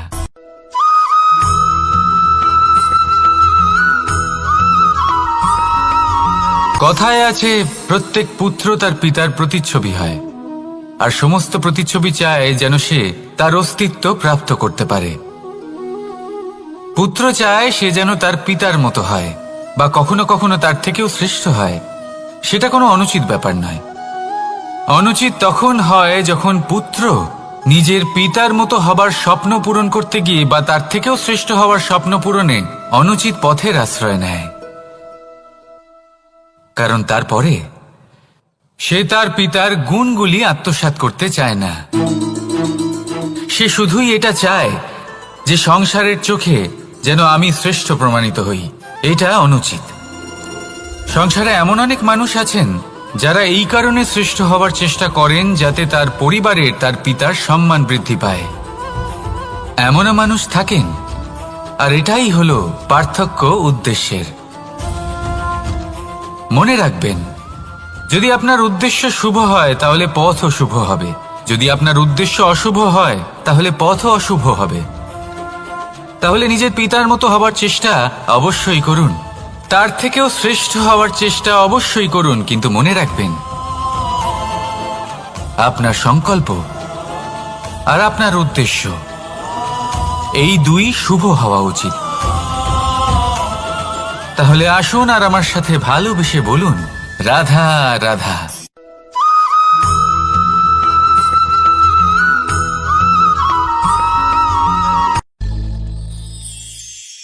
শিশিরের বিন্দু পাতার ওপর পড়ে আর তার গায়ে লেগে থাকে। পাতা তাকে শুষে নিতে পারে না, আর শেষ পর্যন্ত সে ঝরে পড়ে যায়। অন্যদিকে রয়েছে মেঘ এবং চাতক। এদের মধ্যে অনেক দূরত্ব থাকে। মেঘ থাকে আকাশে আর চাতক থাকে ধরিত্রীতে। কিন্তু যখন এই মেঘ থেকে বৃষ্টি ঝরে পড়ে, এই চাতক কিন্তু সেই জলই পান করে, নয়তো সে তৃষ্ণার্ত থেকে যায়। এবার অন্যদিকে দেখলাম শিশির বিন্দু আর পাতার এই সম্পর্ক। এরা খুব কাছাকাছি থাকে, ঘনিষ্ঠও থাকে। অন্যদিকে রয়েছে মেঘ এবং চাতকের সম্পর্ক, যাদের মধ্যে অনেক দূরত্ব থাকা সত্ত্বেও তারা খুব ঘনিষ্ঠ, তাই না? এই সারমর্ম খুব সরল। এই নৈকট্য, এই দূরত্ব, তা আপনার সম্পর্কে প্রভাব কিছুতেই ফেলতে পারে না। এই নৈকট্য, এই দূরত্ব, এইসব হলো শুধুমাত্র মনের ব্যাপার। কখনো আপনি অনুভব করেছেন আপনি কারোর থেকে অনেক অনেক দূরে আছেন, অনেক দূরে আছেন, তাও সেই ব্যক্তির প্রতি আপনি টান অনুভব করেন। সেখানে আপনি কারোর সাথে প্রত্যেক দিন অতিবাহিত করেন, সমস্ত জীবন অতিবাহিত করেন, সব থেকে বেশি সময় তার সাথে অতিবাহিত করেন, তাও তার প্রতি সেই টান অনুভব করেন না। এই সংকেত হলো মনের দূরত্বের। তাহলে মনের এই দূরত্ব দূর করুন আর আমার সাথে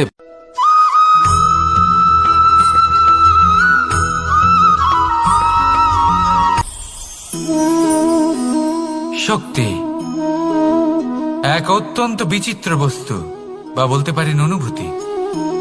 পিতা সবসময় চান যেন তিনি তার শক্তি পুত্রকে। আসুন আপনাকে সহজে বোঝাই। যদি আপনি সুপাত্র হন আর আপনাকে শক্তি দেওয়া হয়, তাহলে আপনি সেই শক্তির গুরুত্ব বুঝবেন, কোথায় সেই শক্তি প্রয়োগ করা উচিত সেটা বুঝবেন। আর এটা যেহেতু অর্জন করা শক্তি হবে, সেই শক্তির অপব্যবহার হবে না।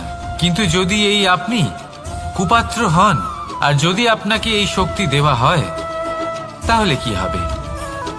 দেখতে গেলে এই শক্তি আপনি দান হিসেবে পেয়েছেন, তাই না আপনি এই শক্তির গুরুত্ব বুঝবেন আর না এর প্রয়োগ আপনি জানবেন।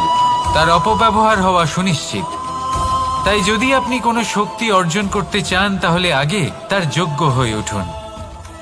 পুত্র নয়, পাত্র হয়ে উঠুন। আর আমার সাথে ভালোবেসে বলুন, রাধা রাধা।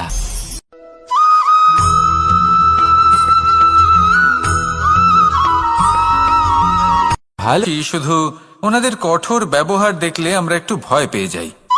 এবার ওনাদের এই কঠোর ব্যবহার আমাদের ভালো না লাগলেও অত্যন্ত আবশ্যক, কারণ মাতার থেকে আমরা যে শক্তি লাভ করি তা যেন নিয়ন্ত্রণ হারিয়ে বিধ্বংসী না হয়ে ওঠে। আমরা যেন কোনো কুপথে না চলে যাই, আমরা কখনো যেন দোষ না করে ফেলি। শুধু সেই জন্য পিতা এবং গুরু একটু কঠোর হয়ে ওঠেন, এবং ওনাদের এই কঠোর আচরণ ভবিষ্যতে গিয়ে আমরা অবশ্যই বুঝতে পারি। জীবনে কিছু বছর আমরা এগিয়ে যাই আর তারপর আমরা বুঝতে পারি যে বাবা এবং গুরু আমাদের যথেষ্ট ভালোবাসতেন, কিন্তু ওনাদের ভালোবাসার বহিঃপ্রকাশ আলাদা। প্রয়োজনীয় হলো এটা দেখার, এটা বোঝার যে শুরু থেকে আমাদের প্রতি ওনাদের আচরণ কেমন ছিল। ওনাদের কঠোর হওয়ার পেছনে ওনাদের ভালোবাসাটা বোঝার চেষ্টা করুন, ওনাদের চিন্তাটা বোঝার চেষ্টা করুন, ওনাদের পথপ্রদর্শনের আড়ালে আপনার ভবিষ্যতের জন্য যে পরিকল্পনা ওনারা করেছেন সেটা বোঝার চেষ্টা করুন। তখন আপনারা বুঝতে পারবেন ওনাদের ভালোবাসাকে। আপনার মনের মধ্যে আপনা থেকেই ওনাদের প্রতি সম্মান জেগে উঠবে। নিজের পিতা এবং নিজের গুরু এই দুজনের প্রতি কৃতজ্ঞতা প্রকাশ করুন আর আমার সাথে ভালোবেসে বলুন, রাধা রাধা।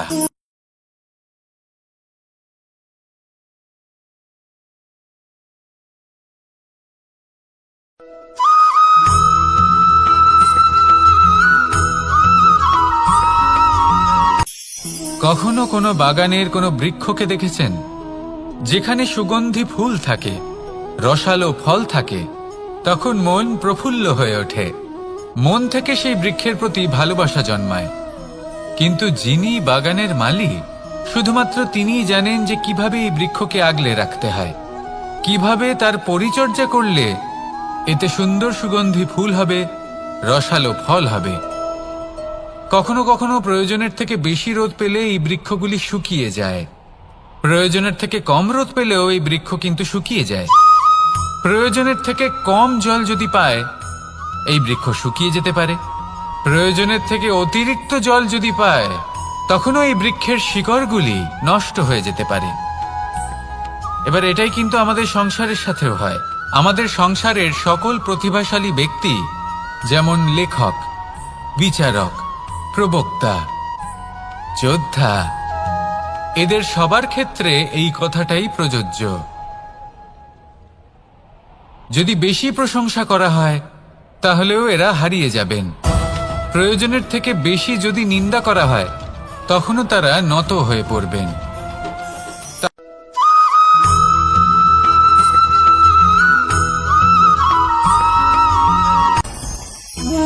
ভোজন।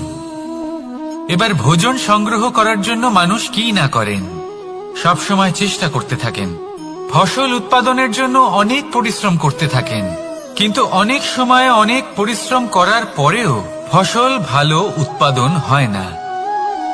এর কারণ কি? কারণ হলো এটাই যে আপনি পরিশ্রম হয়তো অনেক করেছেন, কিন্তু আপনার নজর তো সেই বীজের দিকে ছিলই না যা আপনি রোপণ করেছেন। সেই জন্য সবসময় কোনো বীজ রোপণ করার আগে তাকে পরখ করে দেখুন, তা অত্যন্ত আবশ্যক। আর সেইভাবেই যখনই কোনো কর্মের প্রশ্ন আসে, তাহলে সেখানে শুধুমাত্র পরিশ্রম যথেষ্ট নয়, সেই কাজের প্রতি আপনার কর্তব্য কি, আপনার উদ্দেশ্য কি, সেটা জানা হলো অত্যন্ত গুরুত্বপূর্ণ। তাই কর্ম করুন, কিন্তু সেই কর্মের প্রতি আপনার যা উদ্দেশ্য তার মাহাত্ম্য বুঝতে চেষ্টা করুন। তাহলে আসুন আমার সাথে ভালোবেসে বলুন, রাধা রাধা।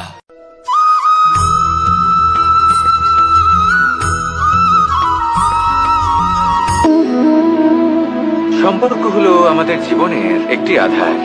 কিছু সম্পর্ক এমন যা আমরা জন্মসূত্রে লাভ করি, যেমন পরিবার, মা বাবা। কিছু সম্পর্ক আছে যা আমরা জীবনে অর্জন করে থাকি, তা সে প্রেমের হোক, স্নেহের হোক বা বন্ধুত্বের। এই সকল সম্পর্ক লাভ করার বা গড়ে তোলার 5টি ধাপ রয়েছে। প্রথম ধাপ, কোনো ব্যক্তির সাথে আলাপ হওয়া, তার সাথে কথা বলা বা তাকে দেখা। দ্বিতীয় ধাপ, সে ব্যক্তিকে আমাদের ভালো লাগা। তৃতীয় ধাপ, আমাদের এটা চাইতে শুরু করা যে জীবনে এই ব্যক্তি যেন আমাদের বন্ধু হন, আমাদের জীবনে থাকেন, বা আমাদের কাউকে ভালোবেসে ফেলা। আর এটা আমাদের ভাবা বা চাওয়া যে সেই ব্যক্তি যেন আজীবন আমার সাথে থাকেন, আমার জীবনে আমার সাথী হয়ে। চতুর্থ ধাপ, লাভ করা। এবার এই ধাপটি অনেক মানুষের পক্ষেই খুবই সরল হয়, বড়ই সরলভাবে নিজেদের সঙ্গীকে লাভ করে থাকেন। কিছু মানুষের জন্য এই ধাপ অত্যন্ত কঠিন হয়ে থাকে। অনেক প্রতিকূল পরিস্থিতির উপর জয়লাভ করে তারা সঙ্গীকে লাভ করেন, কিন্তু লাভ অবশ্যই করেন। এরপরে আসে পঞ্চম, অন্তিম এবং সব থেকে গুরুত্বপূর্ণ ধাপ। সেটা হলো সেই সম্পর্ক পালন করা। এটা হলো এমন এক বিষয় যা প্রত্যেক মানুষের শেখা উচিত। যদি ব্যক্তি নিজের জীবনে সম্পর্ক রক্ষা করতে শিখে যান, তবে প্রত্যেক সম্পর্ক তার জীবনকে স্বর্গ করে তুলবে। আসুন আর আমার সাথে ভালোবেসে বলুন, রাধা রাধা।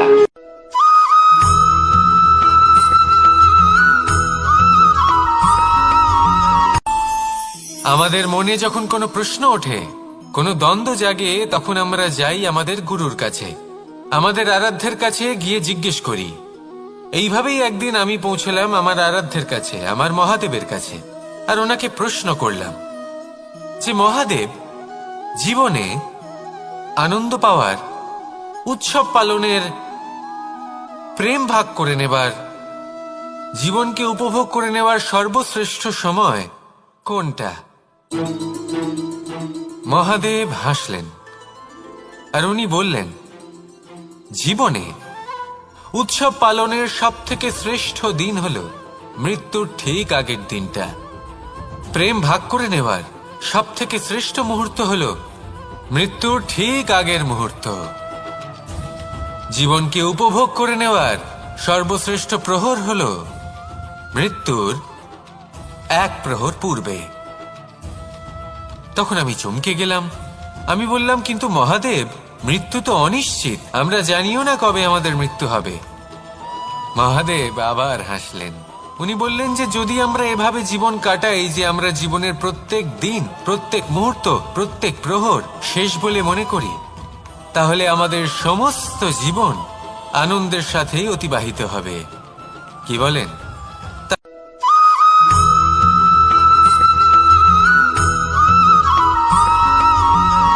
এই সংসারে কোনো বস্তু হোক বা ব্যক্তি হোক, তার একার গুরুত্ব কিন্তু খুব বেশি নয়।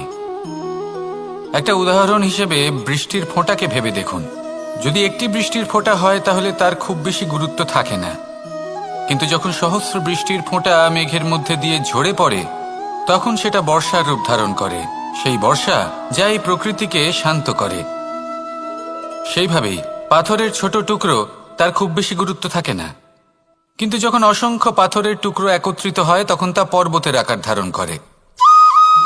সেইভাবেই কিছু মানুষ যখন একত্রিত হন তখন তৈরি হয় পরিবার, কিছু পরিবার যখন একত্রিত হয় তখন তৈরি হয় সমাজ, যখন অনেক সংখ্যক সমাজ একত্রিত হয় তখন তৈরি হয় রাজ্য।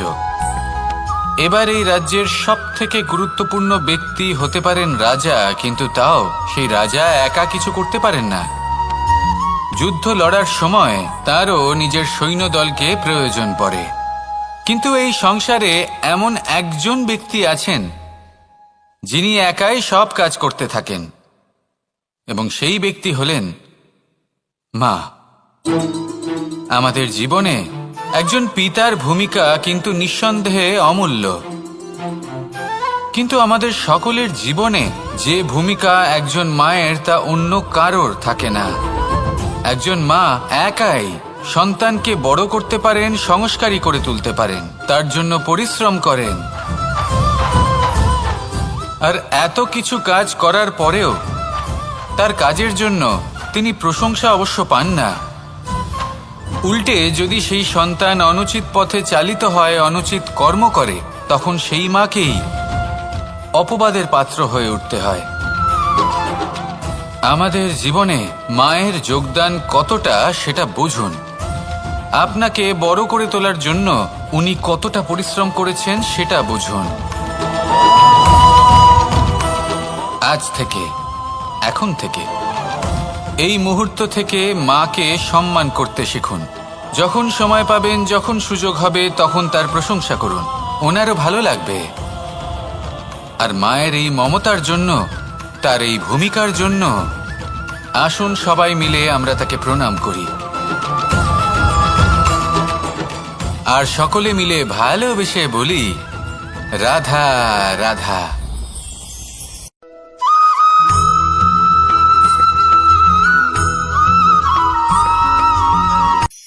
এই সংসারে সাফল্য লাভ করার জন্য জ্ঞানের প্রয়োজন হয়, পরিশ্রমের প্রয়োজন হয়, দৃঢ় নিষ্ঠার প্রয়োজন হয়, নিরন্তর চেষ্টা করা প্রয়োজনীয়। কিন্তু আরো কিছু আছে যা অত্যন্ত প্রয়োজনীয় এবং গুরুত্বপূর্ণ। তা হলো ভালো বন্ধু। তাদের থাকা অত্যন্ত প্রয়োজনীয়। যদি ভালো বন্ধু থাকে তাহলে সময় এলে তারা ঢাল হয়ে আপনাকে সুরক্ষা করবেন। সময় এলে অস্ত্রের মতো শত্রুকে সংহারও করবেন। যদি তিনি জ্ঞানী হন, তাদের মধ্যে সদ্গুণ থাকে, তাহলে এই সব গুণ আপনার মধ্যেও প্রবেশ করবে। তাহলে সাফল্যের জন্য ভালো বন্ধু পাওয়া অত্যন্ত প্রয়োজনীয়। কিন্তু শুধু বন্ধু কেন, ভালো শত্রুও থাকা প্রয়োজনীয়। এবার আপনি ভাববেন, এ আমি কি বললাম? যদি আপনার জীবনেও ভালো অর্থাৎ শক্তিশালী শত্রু থাকে, তাহলে আপনিও শক্তিশালী হতে থাকবেন। এই শত্রু আপনাকে প্রেরিত করবে আরো বেশি শক্তিশালী হয়ে ওঠার। কখনো কোনো হরিণকে দেখুন, তীব্র গতিতে দৌড়তে থাকে। কেন তীব্র গতিতে দৌড়য়? এই কারণে নয় যে কোথাও তার জন্য মধুর ঘাস অপেক্ষা করে রয়েছে, না। সে এই কারণে তীব্র গতিতে দৌড়য় কারণ সেটা না করলে তার পেছনে একটি সিংহ আছে যে ওকে নিজের ভোজন করে ফেলবে। তাই জীবনে বিপদ, সংকট, এই সবকিছুও হলো অত্যন্ত গুরুত্বপূর্ণ। তার সম্মুখীন হতে শিখুন, আর আমার সাথে ভালোবেসে বলুন, রাধা রাধা।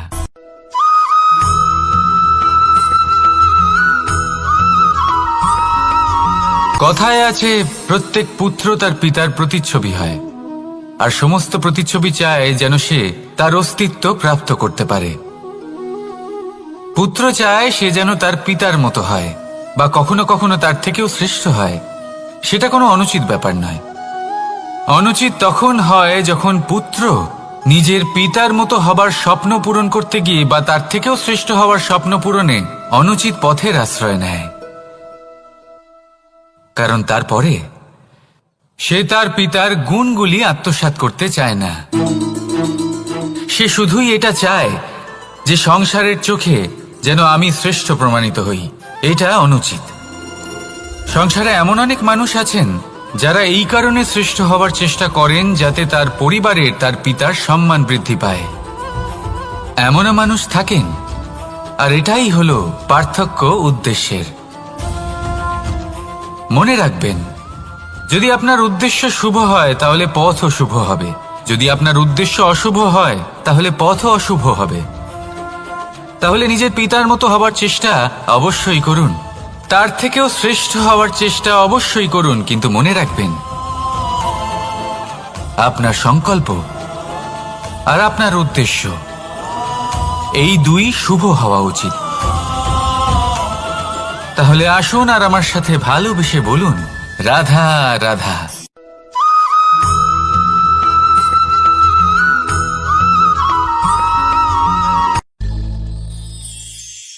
শিশিরের বিন্দু পাতার ওপর পড়ে আর তার গায়ে লেগে থাকে। পাতা তাকে শুষে নিতে পারে না, আর শেষ পর্যন্ত সে ঝরে পড়ে যায়। অন্যদিকে রয়েছে মেঘ এবং চাতক। এদের মধ্যে অনেক দূরত্ব থাকে। মেঘ থাকে আকাশে আর চাতক থাকে ধরিত্রীতে। কিন্তু যখন এই মেঘ থেকে বৃষ্টি ঝরে পড়ে, এই চাতক কিন্তু সেই জলই পান করে, নয়তো সে তৃষ্ণার্ত থেকে যায়। এবার অন্যদিকে দেখলাম শিশির বিন্দু আর পাতার এই সম্পর্ক। এরা খুব কাছাকাছি থাকে, ঘনিষ্ঠও থাকে। অন্যদিকে রয়েছে মেঘ এবং চাতকের সম্পর্ক, যাদের মধ্যে অনেক দূরত্ব থাকা সত্ত্বেও তারা খুব ঘনিষ্ঠ, তাই না? এই সারমর্ম খুব সরল। এই নৈকট্য, এই দূরত্ব, তা আপনার সম্পর্কে প্রভাব কিছুতেই ফেলতে পারে না। এই নৈকট্য, এই দূরত্ব, এইসব হলো শুধুমাত্র মনের ব্যাপার।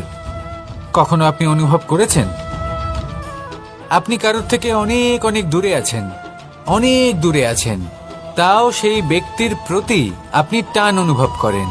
সেখানে আপনি কারোর সাথে প্রত্যেক দিন অতিবাহিত করেন, সমস্ত জীবন অতিবাহিত করেন, সব থেকে বেশি সময় তার সাথে অতিবাহিত করেন, তাও তার প্রতি সেই টান অনুভব করেন না। এই সংকেত হলো মনের দূরত্বের।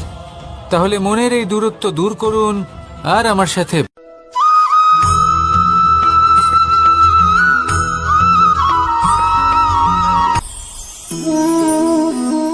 শক্তি এক অত্যন্ত বিচিত্র বস্তু, বা বলতে পারেন অনুভূতি। পিতা সবসময় চান যেন তিনি তার শক্তি পুত্রকে। আসুন আপনাকে সহজে বোঝাই। যদি আপনি সুপাত্র হন আর আপনাকে শক্তি দেওয়া হয়, তাহলে আপনি সেই শক্তির গুরুত্ব বুঝবেন, কোথায় সেই শক্তি প্রয়োগ করা উচিত সেটা বুঝবেন। আর এটা যেহেতু অর্জন করা শক্তি হবে, সেই শক্তির অপব্যবহার হবে না। কিন্তু যদি এই আপনি কুপাত্র হন আর যদি আপনাকে এই শক্তি দেওয়া হয়, তাহলে কি হবে? দেখতে গেলে এই শক্তি আপনি দান হিসেবে পেয়েছেন, তাই না আপনি এই শক্তির গুরুত্ব বুঝবেন আর না এর প্রয়োগ আপনি জানবেন। তার অপব্যবহার হওয়া সুনিশ্চিত। তাই যদি আপনি কোনো শক্তি অর্জন করতে চান, তাহলে আগে তার যোগ্য হয়ে উঠুন। পুত্র নয়, পাত্র হয়ে উঠুন। আর আমার সাথে ভালোবেসে বলুন, রাধা রাধা।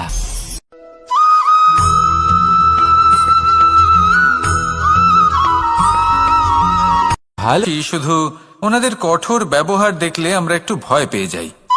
এবার ওনাদের এই কঠোর ব্যবহার আমাদের ভালো না লাগলেও অত্যন্ত আবশ্যক, কারণ মাতার থেকে আমরা যে শক্তি লাভ করি তা যেন নিয়ন্ত্রণ হারিয়ে বিধ্বংসী না হয়ে ওঠে। আমরা যেন কোনো কুপথে না চলে যাই, আমরা কখনো যেন দোষ না করে ফেলি। শুধু সেই জন্য পিতা এবং গুরু একটু কঠোর হয়ে ওঠেন, এবং ওনাদের এই কঠোর আচরণ ভবিষ্যতে গিয়ে আমরা অবশ্যই বুঝতে পারি। জীবনে কিছু বছর আমরা এগিয়ে যাই আর তারপর আমরা বুঝতে পারি যে বাবা এবং গুরু আমাদের যথেষ্ট ভালোবাসতেন, কিন্তু ওনাদের ভালোবাসার বহিঃপ্রকাশ আলাদা। প্রয়োজনীয় হলো এটা দেখার, এটা বোঝার যে শুরু থেকে আমাদের প্রতি ওনাদের আচরণ কেমন ছিল। ওনাদের কঠোর হওয়ার পেছনে ওনাদের ভালোবাসাটা বোঝার চেষ্টা করুন, ওনাদের চিন্তাটা বোঝার চেষ্টা করুন, ওনাদের পথপ্রদর্শনের আড়ালে আপনার ভবিষ্যতের জন্য যে পরিকল্পনা ওনারা করেছেন সেটা বোঝার চেষ্টা করুন। তখন আপনারা বুঝতে পারবেন ওনাদের ভালোবাসাকে। আপনার মনের মধ্যে আপনা থেকেই ওনাদের প্রতি সম্মান জেগে উঠবে। নিজের পিতা এবং নিজের গুরু এই দুজনের প্রতি কৃতজ্ঞতা প্রকাশ করুন আর আমার সাথে ভালোবেসে বলুন, রাধা রাধা।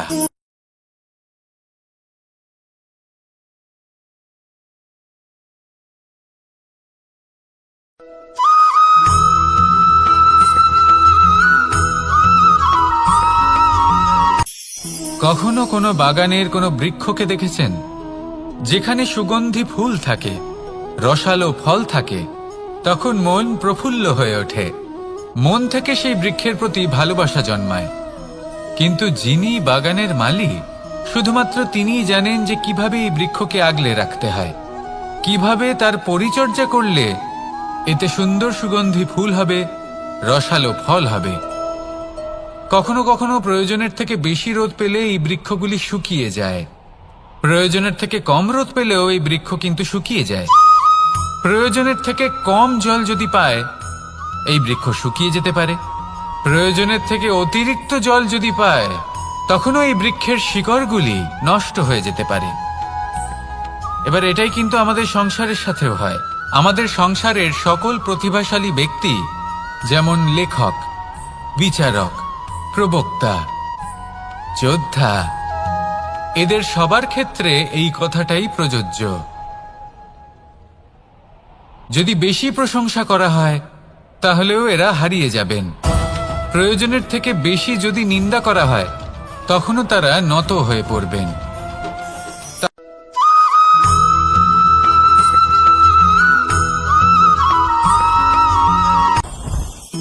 জীবনে কিছু শেখা অত্যন্ত গুরুত্বপূর্ণ। এবার কি কি শিখতে হবে সেই সব শেখানোর জন্য অনেক শিক্ষক রয়েছেন, কিন্তু কি শিখবেন না আর কি করবেন না এটা আমাদের নিজের অভিজ্ঞতা দিয়ে শিখতে হয়। কিন্তু তার মানে এটা নয় যে যদি আপনাকে শিখতে হয় যে আগুনের তাপ কতটা, আপনাকে আগুনের মধ্যে হাত দিতে হবে। না, অন্য কারোর অভিজ্ঞতা দ্বারাও শিখতে পারেন। প্রশ্ন শুধুমাত্র একটাই যে আপনি কি শিখতে চান নাকি চান না। যদি আপনি এটাই ভাবেন যে আমি শুধুই নিজের অভিজ্ঞতা দ্বারাই শিখতে চাই, তাহলে জীবনকাল ছোট মনে হবে, অনেক কিছুই শিখতে পারবেন না। তাই নিজের সাথে সাথে বড়দের অভিজ্ঞতা দ্বারাও শেখা শুরু করে দিন। এই সংসারের অভিজ্ঞতা দ্বারা শিখতে শুরু করে দিন। আর এটা নিশ্চিত রূপে শেখা আবশ্যক যে কখন কি করবেন না, কোথায় থামতে হবে আর কোথায় থামবেন না। তাহলে আসুন আর আমার সাথে ভালোবেসে বলুন, রাধা রাধা।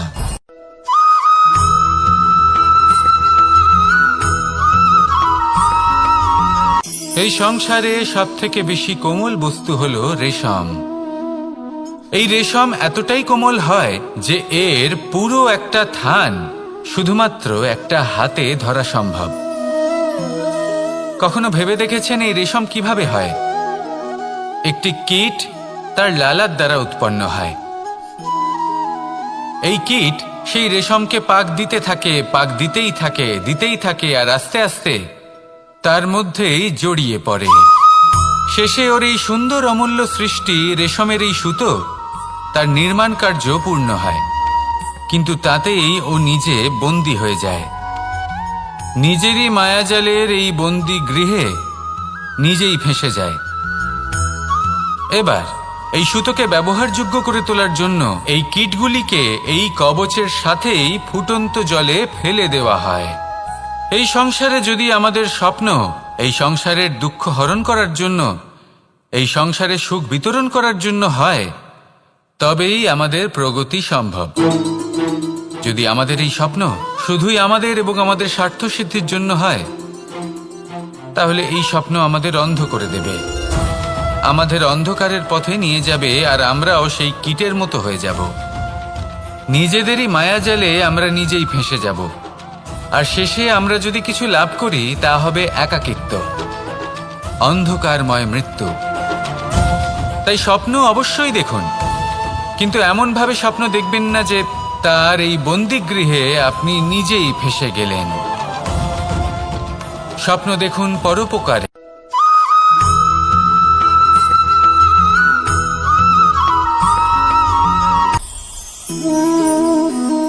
শক্তি এক অত্যন্ত বিচিত্র বস্তু, বা বলতে পারেন অনুভূতি। পিতা সবসময় চান যেন তিনি তার শক্তি পুত্রকে। আসুন আপনাকে সহজে বোঝাই। যদি আপনি সুপাত্র হন আর আপনাকে শক্তি দেওয়া হয়, তাহলে আপনি সেই শক্তির গুরুত্ব বুঝবেন, কোথায় সেই শক্তি প্রয়োগ করা উচিত সেটা বুঝবেন। আর এটা যেহেতু অর্জন করা শক্তি হবে, সেই শক্তির অপব্যবহার হবে না। কিন্তু যদি এই আপনি কুপাত্র হন আর যদি আপনাকে এই শক্তি দেওয়া হয়, তাহলে কি হবে? দেখতে গেলে এই শক্তি আপনি দান হিসেবে পেয়েছেন, তাই না আপনি এই শক্তির গুরুত্ব বুঝবেন, আর না এর প্রয়োগ আপনি জানবেন। তার অপব্যবহার হওয়া সুনিশ্চিত। তাই যদি আপনি কোনো শক্তি অর্জন করতে চান, তাহলে আগে তার যোগ্য হয়ে উঠুন। পুত্র নয়, পাত্র হয়ে উঠুন। আর আমার সাথে ভালোবেসে বলুন, রাধা রাধা।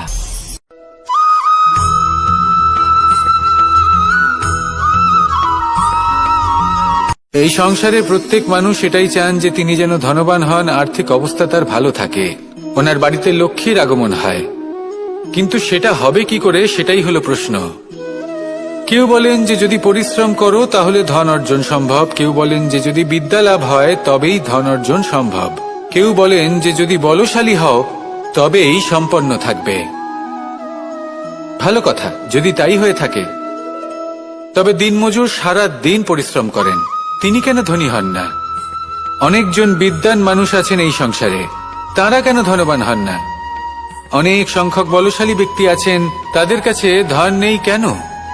তাদের কেন ধনের অভাব হয়? আবার এমনও কিছু মানুষ আছেন যারা পরিশ্রম করেন, তারা দিনমজুর, কিন্তু তারা ধন অর্জন করতে পারেন। কিছু বিদ্বান ব্যক্তি আছেন যাদের কাছে অধিক মাত্রায় ধন রয়েছে। কয়েকজন বলশালী ব্যক্তি রয়েছেন যাদের কাছে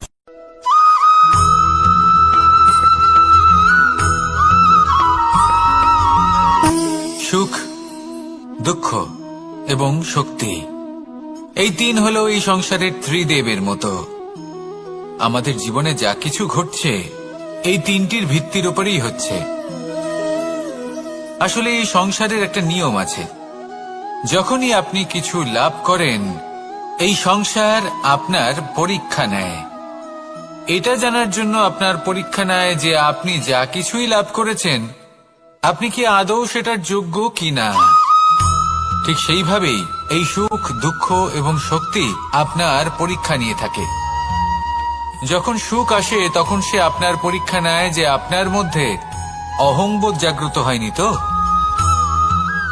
যদি অহংবোধ চলে আসে তাহলে সুখ সেখানেই সঙ্গ ত্যাগ করে। দুঃখ আপনার ধৈর্যের পরীক্ষা নিতে থাকে, আর যদি আপনার মধ্যে ধৈর্য না থাকে তাহলে এটা আপনাকে আরো বেশি দুঃখের গভীর অন্ধকারে ঠেলে দেবে। সেখানে শক্তি পরীক্ষা নেয় আপনার বিনম্রতার। যদি আপনি বিনম্র না হন তাহলে হয় এই শক্তি আপনার সঙ্গ ত্যাগ করবে, নয় এই শক্তি বিনম্রতার অভাবে আপনার পতনের কারণ হতে পারে। এই সংসারে যে কোনো ব্যক্তি যিনি এই পরীক্ষায় উত্তীর্ণ হয়ে থাকেন, এই জীবনে তিনি সাফল্য লাভ করেন। আসুন আমার সাথে ভালোবেসে বলুন, রাধা রাধা।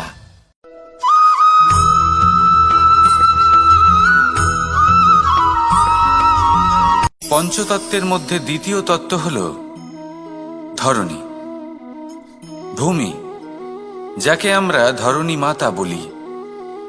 এই ধরণী ধৈর্য ধারণ করে, আর এর ওপরেই আমাদের সমগ্র সংসার নির্ভরশীল। কারণ এই ভূমি সহ্য ক্ষমতা রাখে, এর সহ্য ক্ষমতা হল অপরিসীম। সন্তান যতই আঘাত প্রদান করুক না কেন প্রেম পূর্বক সহ্য করে, আর তার বদলে অমূল্য রত্ন প্রদান করে। সন্তান যদি হাল চালায় তাহলে তার বদলে তাকে অন্ন প্রদান করে। এটাই হলো ধরণী। এবার এর থেকে আমরা কি শিক্ষা পেতে পারি? এটাই যে কারোর জন্য কিছু করা বা কাউকে কিছু দেওয়া মনে কোনো কামনা ছাড়াই। আর এই কথাটা বুঝে যান, যদি কারোর জন্য কামনা না রেখে বা কোনো পাওয়ার আশা না রেখে কারোর জন্য কিছু করেন বা কারোকে কিছু দেন, যদি এটা আপনি শিখতে পারেন তবে আপনি ভালোবাসতে শিখে গেছেন। আর সেই জন্যই এই ধরিত্রীকে মাতা বলা হয়। কারণ মাতা শুধু উনি নন যিনি গর্ভে সন্তানকে ধারণ করেন, মাতা তো উনিও যিনি জীবন বাঁচতে শেখান, যিনি জীবন বাঁচার উদাহরণ প্রদান করেন। তাহলে ধরণীর থেকে এই নিঃস্বার্থ ভাব শিখুন, নিঃস্বার্থ ভালোবাসা শিখুন, আর এই ভালোবাসার সাথেই বলুন, রাধা রাধা।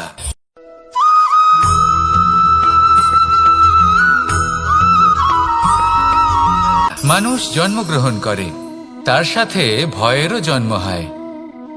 ছোটবেলা থেকেই আমাদের মনে কোনো না কোনো প্রকারের ভয় থেকেই যায়। কেউ এই বিষয়ে ভয় পায় যে তার কোনো বস্তু তার থেকে দূরে চলে যাবে, কেউ এই বিষয়ে ভয় পায় যে আমি নিজেকে হারিয়ে ফেলব, কেউ এই ভেবে ভয় পায় যে আমার প্রিয়জনেরা তারা যেন আমার থেকে দূরে না চলে যায়, কেউ এই ভেবে ভয় পায় যে আমরা যেন পথ না হারিয়ে ফেলি, আদি ইত্যাদি। কিন্তু সত্যি কথা বলতে ভেবে দেখুন, এই ভয় বাস্তবে কি? শুধুই একটা মনস্থিতি, আর কিছুই নয়। যা কিছু আপনি জীবনে পেয়েছেন তা একদিন আপনাকে হারাতে হবে। এই জীবন হলো আপনারই, কিন্তু তাও একদিন সমাপ্ত হবে। তাই ভয় পেয়ে কি লাভ? এই ভয় শুধু আপনাকে জীবন যাপন করা থেকে বাধা দিচ্ছে, আর কিচ্ছু নয়। পথ হারিয়ে ফেললেই বুঝতে পারবেন যে নতুন পথ কিভাবে বানাতে হয়। কিছু মানুষকে জীবন থেকে হারালে তবেই আপনি বুঝবেন যে আপনার আপনজনকে। এই ভয়ের কারণে ভীত হয়ে থাকবেন না। এই তারা নক্ষত্র অন্ধকারের অভাবে গুরুত্ব হারায়। শিবকেও মহাদেব হওয়ার জন্য বিষপান করতে হয়েছিল। প্রত্যেক পরিস্থিতি, প্রত্যেক সাফল্য আপনার পরীক্ষা নেবে, তাতে উত্তীর্ণ হওয়া হলো আপনার কর্ম। যখনই আপনি ভয় পাবেন বা সংকটের সম্মুখীন হবেন, তখন সাহসের সাথে তার সম্মুখীন হন। মনে রাখবেন, যে সম্মুখীন হতে জানে সাফল্য তার সাথে সবসময় থাকে। আসুন আর আমার সাথে ভালোবেসে বলুন, রাধা রাধা।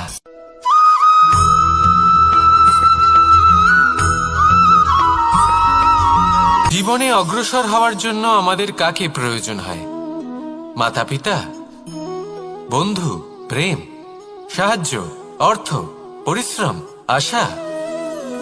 ভিন্ন ভিন্ন মানুষ ভিন্ন ভিন্ন বিকল্প চয়ন করে। যদি আমি আপনাকে বলি, তাহলে জয় আর পরাজয়ের মন্ত্র দুটো শব্দের উপর নির্ভর করে, মেনে নেওয়া আর দৃঢ় হওয়া। যদি মেনে নেন তাহলে হেরে যাবেন, যদি দৃঢ় হন তাহলে নিশ্চিত রূপে জয়ী হবেন। যদি কখনো আপনি ক্লান্ত হয়ে ওঠেন, আপনি দুঃখী হন, পুরোপুরি ভেঙে পড়েছেন, তখন মেনে নেবেন না যে আপনি ভেঙে পড়েছেন, নয়তো হেরে যাবেন। তখন উল্টে স্থির করবেন যে যাই হয়ে যাক না কেন, আমি জয়ী হবই। আর আপনি দেখবেন যে জয় নিশ্চিত রূপে আপনার কাছেই আসবে। তাহলে এই কথা মনে রাখবেন আর আমার সাথে ভালোবেসে বলবেন, রাধা রাধা।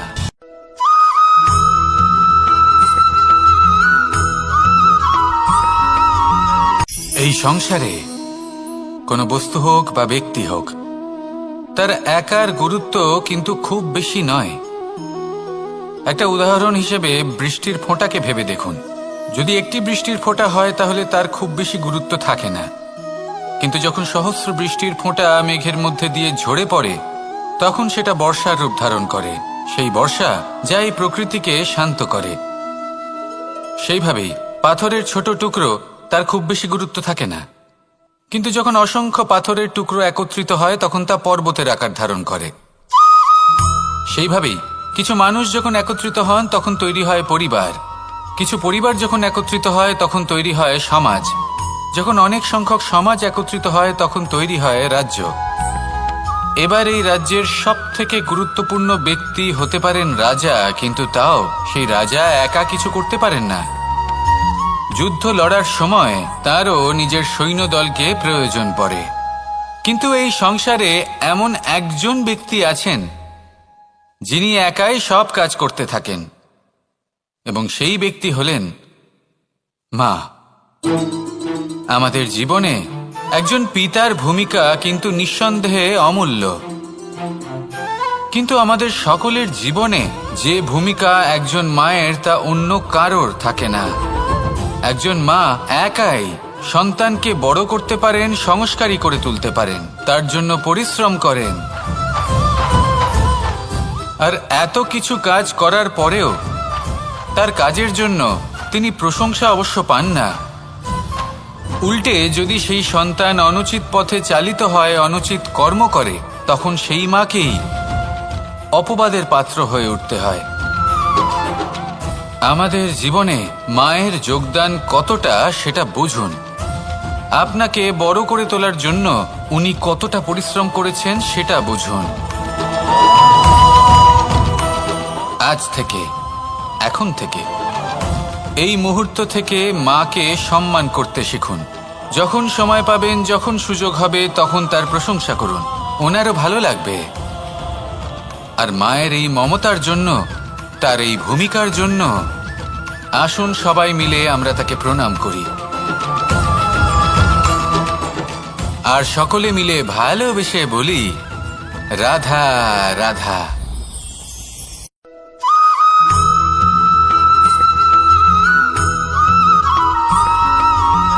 এই সংসারের সব থেকে গুরুত্বপূর্ণ তত্ত্ব কোনটা?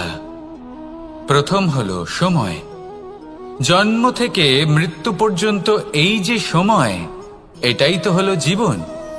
দ্বিতীয় হলো জীবন, যাতে আমরা সময়ের সদ্ব্যবহার করি, শ্রেষ্ঠ থেকে শ্রেষ্ঠতর কাজ করার চেষ্টা করি। বহু বছরের এই পরম্পরা, এই সংস্কৃতিকে এগিয়ে নিয়ে যাওয়ার চেষ্টা করি। এই সংসারে আমরা অংশগ্রহণ করতে চেষ্টা করি। তৃতীয় হলো ধন, সেই ধন যা প্রত্যেক ব্যক্তি অর্জন করতে চেষ্টা করেন। এবার এই তিনটি তত্ত্বের মধ্যে একটা সামঞ্জস্য আছে, সমান ব্যাপার আছে। সে ধনই হোক বা সময় হোক বা হোক জীবন। আর সেই সমান ব্যাপার হলো যে যদি আপনি এটা গণনা করতে থাকেন তাহলে তা কমতে থাকে, যদি আপনি এটা ব্যবহার করেন তাহলে তা বাড়তে থাকে। একে সংগঠিত করে রাখতে চেষ্টা করলে এ হাত থেকে ফসকে যায়। কিন্তু যদি আপনি একে সামলে রাখতে শিখে যান, তাহলে এমন কাজ করবেন যাতে সংসারের সাথে সাথে পরবর্তী প্রজন্ম লাভবান হবে। যদি কিছু শিখতে চান তাহলে সামলাতে শিখুন, গণনা করা বা সংগঠিত করা নয়। আসুন আর আমার সাথে ভালোবেসে বলুন, রাধা রাধা।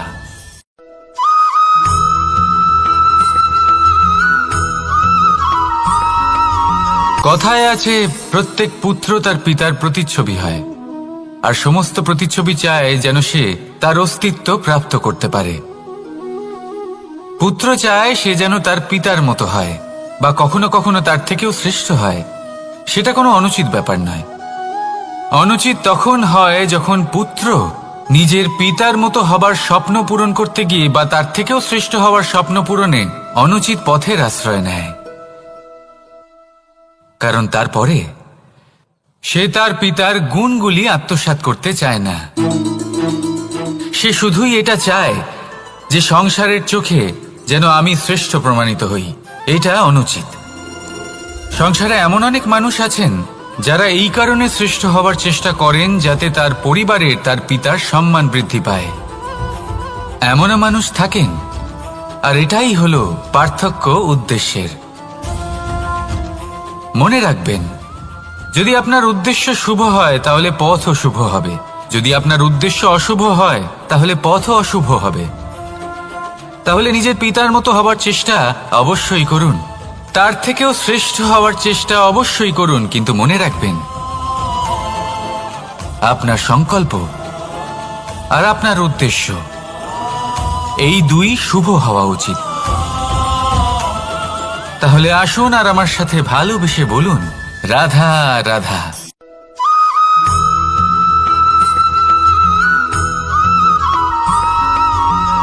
পিতা আর পুত্রের সম্পর্ক অত্যন্ত মধুর হয়ে থাকে। পিতা স্বপ্ন দেখেন, তাকে পূর্ণ করার সকল সম্ভাব্য চেষ্টা করেন, কিন্তু তাও অনেক সময় ওনার স্বপ্ন অপূর্ণ থেকে যায়। তখন পিতা ভাবেন যে স্বপ্ন উনি পূর্ণ করতে পারেননি, ওনার সন্তান তা অবশ্যই পূরণ করবে। যে স্থানে উনি কখনো পৌঁছতে পারেননি, সেই স্থানে ওনার পুত্র অবশ্যই পৌঁছবে। পিতা নিজের সন্তানের ভবিষ্যৎ নিয়ে সেই স্বপ্ন দেখেন, আর যখন সেই সন্তান সামনে এগোতে থাকে তখন তার দুঃখ হয় না, বরং গর্ব হয়। ওনার ভালো লাগে এটা দেখে যে ওনার সন্তান অনেক উন্নতি করছে। কিন্তু যখন সন্তান নিজের অভিভাবকের শক্তি দেখে, তার যশ দেখে হিংসা করতে থাকে, সমস্যা সেইখানেই শুরু হয়। সেই জন্য সকল সন্তানকে এটা মনে রাখতে হবে। দেখুন, পুত্র হবার সুবাদে, এক সন্তান হবার সুবাদে এটা হলো আপনার অধিকার যে আপনি আপনার পিতার থেকে বেশি উন্নতি করবেন। আপনার পিতাও এটাই চান, কিন্তু সুস্থভাবে এটা করুন। একটা রেখা টেনে নিন যাতে আপনি তাতে এগোতে পারেন আর আপনার পিতার তাতে গর্ববোধ হয়, আর সেই বিষয়ে দুঃখ না হয় যে আমার সন্তান আমাকেই ছোট করার চেষ্টা করছে। ইতিহাস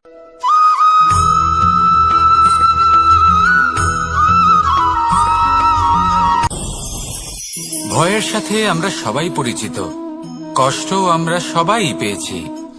কখনো কখনো আমরা অসুস্থ হয়ে পড়ি, আর এমন সময় হলে মাতার মমতা, কখনো বাবার স্নেহ, কখনো বন্ধুদের পাশে থাকার অনুভূতি আমাদের রোগ নিরাময়ে সাহায্য করে।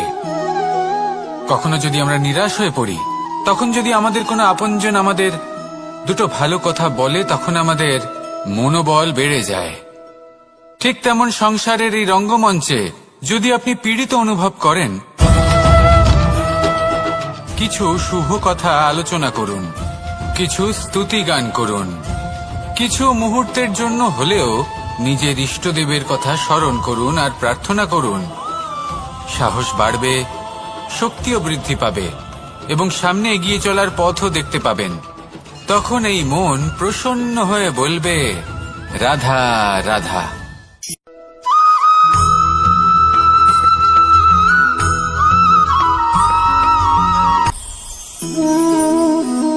শক্তি এক অত্যন্ত বিচিত্র বস্তু, বা বলতে পারেন অনুভূতি।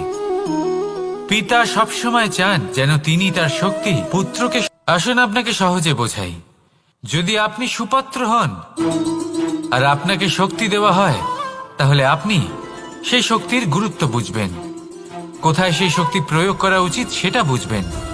আর এটা যেহেতু অর্জন করা শক্তি হবে, সেই শক্তির অপব্যবহার হবে না। কিন্তু যদি এই আপনি কুপাত্র হন আর যদি আপনাকে এই শক্তি দেওয়া হয়, তাহলে কি হবে? দেখতে গেলে এই শক্তি আপনি দান হিসেবে পেয়েছেন, তাই না আপনি এই শক্তির গুরুত্ব বুঝবেন আর না এর প্রয়োগ আপনি জানবেন। তার অপব্যবহার হওয়া সুনিশ্চিত। তাই যদি আপনি কোনো শক্তি অর্জন করতে চান, তাহলে আগে তার যোগ্য হয়ে উঠুন। পুত্র নয়, পাত্র হয়ে উঠুন। আর আমার সাথে ভালোবেসে বলুন, রাধা রাধা।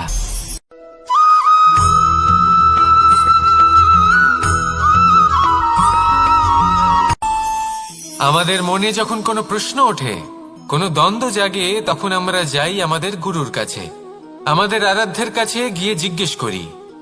এইভাবেই একদিন আমি পৌঁছলাম আমার আরাধ্যের কাছে, আমার মহাদেবের কাছে, আর ওনাকে প্রশ্ন করলাম যে মহাদেব, জীবনে আনন্দ পাওয়ার, উৎসব পালনের, প্রেম ভাগ করে নেবার, জীবনকে উপভোগ করে নেওয়ার সর্বশ্রেষ্ঠ সময় কোনটা?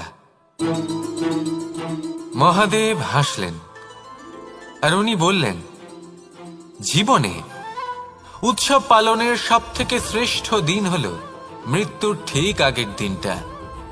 প্রেম ভাগ করে নেওয়ার সবথেকে শ্রেষ্ঠ মুহূর্ত হলো মৃত্যুর ঠিক আগের মুহূর্ত। জীবনকে উপভোগ করে নেওয়ার সর্বশ্রেষ্ঠ প্রহর হলো মৃত্যুর এক প্রহর পূর্বে। তখন আমি চমকে গেলাম। আমি বললাম, কিন্তু মহাদেব, মৃত্যু তো অনিশ্চিত, আমরা জানিও না কবে আমাদের মৃত্যু হবে। মহাদেব আবার হাসলেন। উনি বললেন যে যদি আমরা এভাবে জীবন কাটাই যে আমরা জীবনের প্রত্যেক দিন, প্রত্যেক মুহূর্ত, প্রত্যেক প্রহর শেষ বলে মনে করি, তাহলে আমাদের সমস্ত জীবন আনন্দের সাথেই অতিবাহিত হবে। কি বলেন?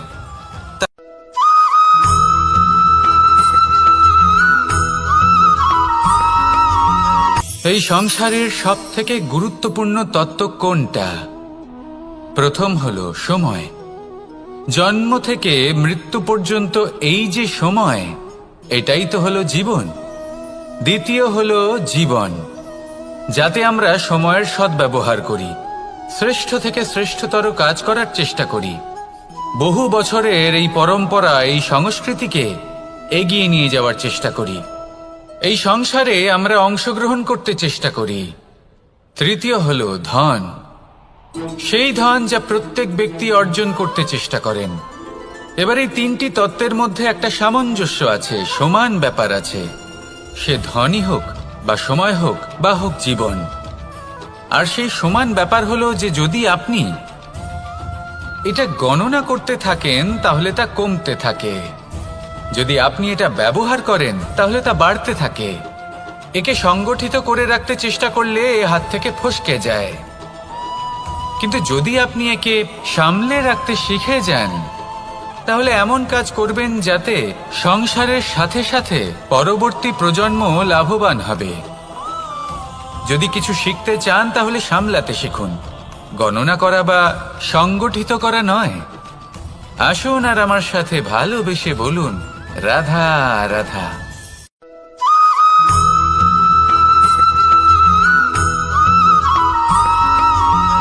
যখন আমরা কোনো বনে প্রবেশ করি তখন এই সবুজ ঘাস দেখে, এই কোমল ঘাস দেখে আমাদের মন প্রফুল্ল হয়ে ওঠে। ভিন্ন ভিন্ন প্রজাতির ফুল, ভিন্ন ভিন্ন রঙের ফুল দেখে এই মন আনন্দে ভরে ওঠে। এখানে শিশুরা আনন্দ লাভ করে, বড়রা ভোজন গ্রহণ করেন, কথাবার্তা বলেন, হাঁটাহাঁটি করে বেড়ান। এবার ভেবে দেখুন, যখন এই উপবনের নির্মাণ হয়েছিল সেই সময় যদি এই মাটিকে সঠিকভাবে খনন না করা হতো, যদি তাতে সঠিকভাবে বীজ রোপণ না করা হতো, যদি কোনো সংঘর্ষ না হতো, পরিশ্রম না করা হতো, যদি চলতে চলতে পায়ে কাঁটা না বিঁধে যেত, তাহলে এই সুন্দর বন দেখে আমরা কি এই আনন্দ লাভ করতে পারতাম?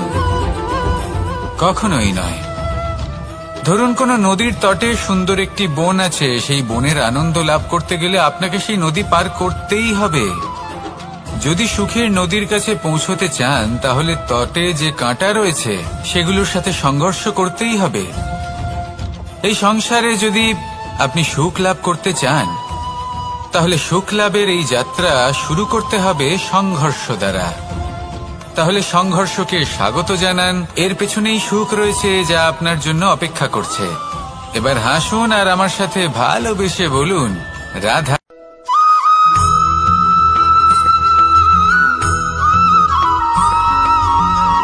পুরুষার্থ।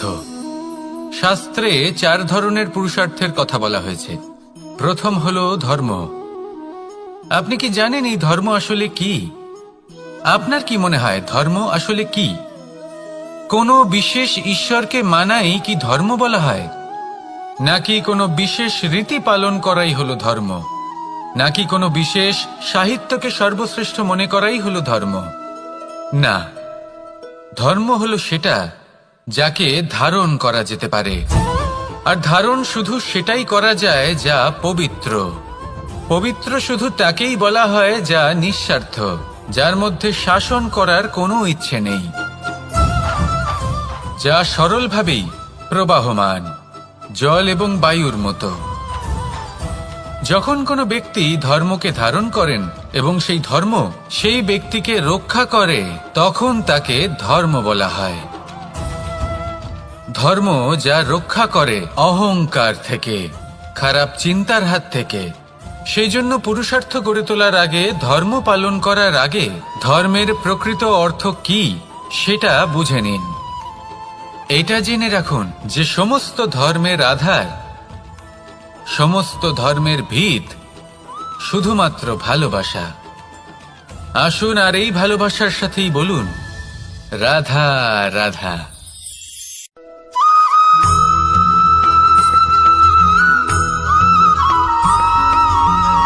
মানুষের মানসিকতা এমন হয় যে সে যতটা করে আশা করে যে তার থেকে অনেক বেশি তার বদলে সে পাবে। দেখুন, সবকিছুই আপনার ভাবনা চিন্তার উপর নির্ভর করছে। আপনি যদি ফলের বিষয়ে ভেবে কর্ম করতে থাকেন তাহলে সেটা অনুচিত। জীবনের আসল আনন্দ হলো নিজের কর্ম করতে থাকা, ফলের চিন্তা করা উচিত নয়। যদি আপনি এরকম ভাবেন যে আমি এতটা করছি, আমার এতটা পাওয়া উচিত, সেই ভাবনা অনুচিত। যদি আপনি সেবার মানসিকতা নিয়ে কর্ম করতে থাকেন, কর্মচক্রে প্রবাহিত হন, যদি আপনি এমন ভাবনা রাখেন যে আমি এতটা পাচ্ছি, তাই এর থেকে অনেক বেশি আমি কর্ম করব, তাহলে নিশ্চিত রূপে আপনি যতটা করছেন তার থেকে অনেক বেশি আপনি পাবেন। আপনার আশার থেকে অনেক বেশি আপনি পাবেন। শুধু জীবনে অনেক বেশি কাজ করতে থাকুন, ফলের চিন্তা করবেন না। আর মনে রাখবেন, এই ভাবনাই সব থেকে বড় বীজ। কর্মের উপর বিশ্বাস রাখুন। জীবনে যা যা আপনি চান সবই সুখময় হবে। আসুন আর আমার সাথে ভালোবেসে বলুন, রাধা রাধা।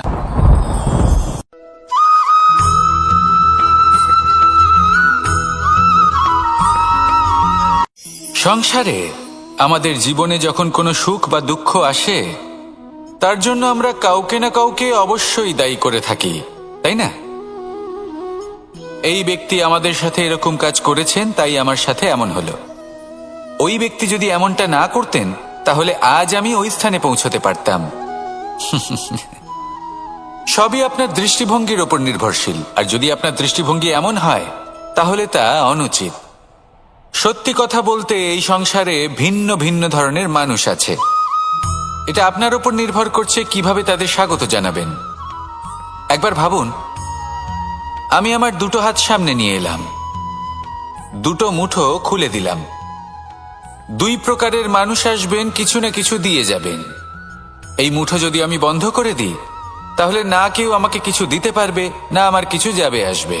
নিশ্চয়ই বুঝতে পারছেন এই দুই ধরনের ব্যক্তি কারা এবং তারা কি দিয়ে যান।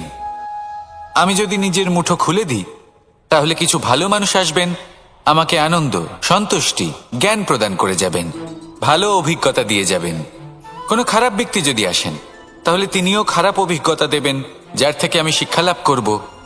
এই সব কিছু আমি লাভ করতে পারি। মুঠো যদি বন্ধ করে রাখি, তাহলে আমি কিছুই পাবো না। দেখুন, এই সংসারে প্রত্যেকের জীবনে এইরকম।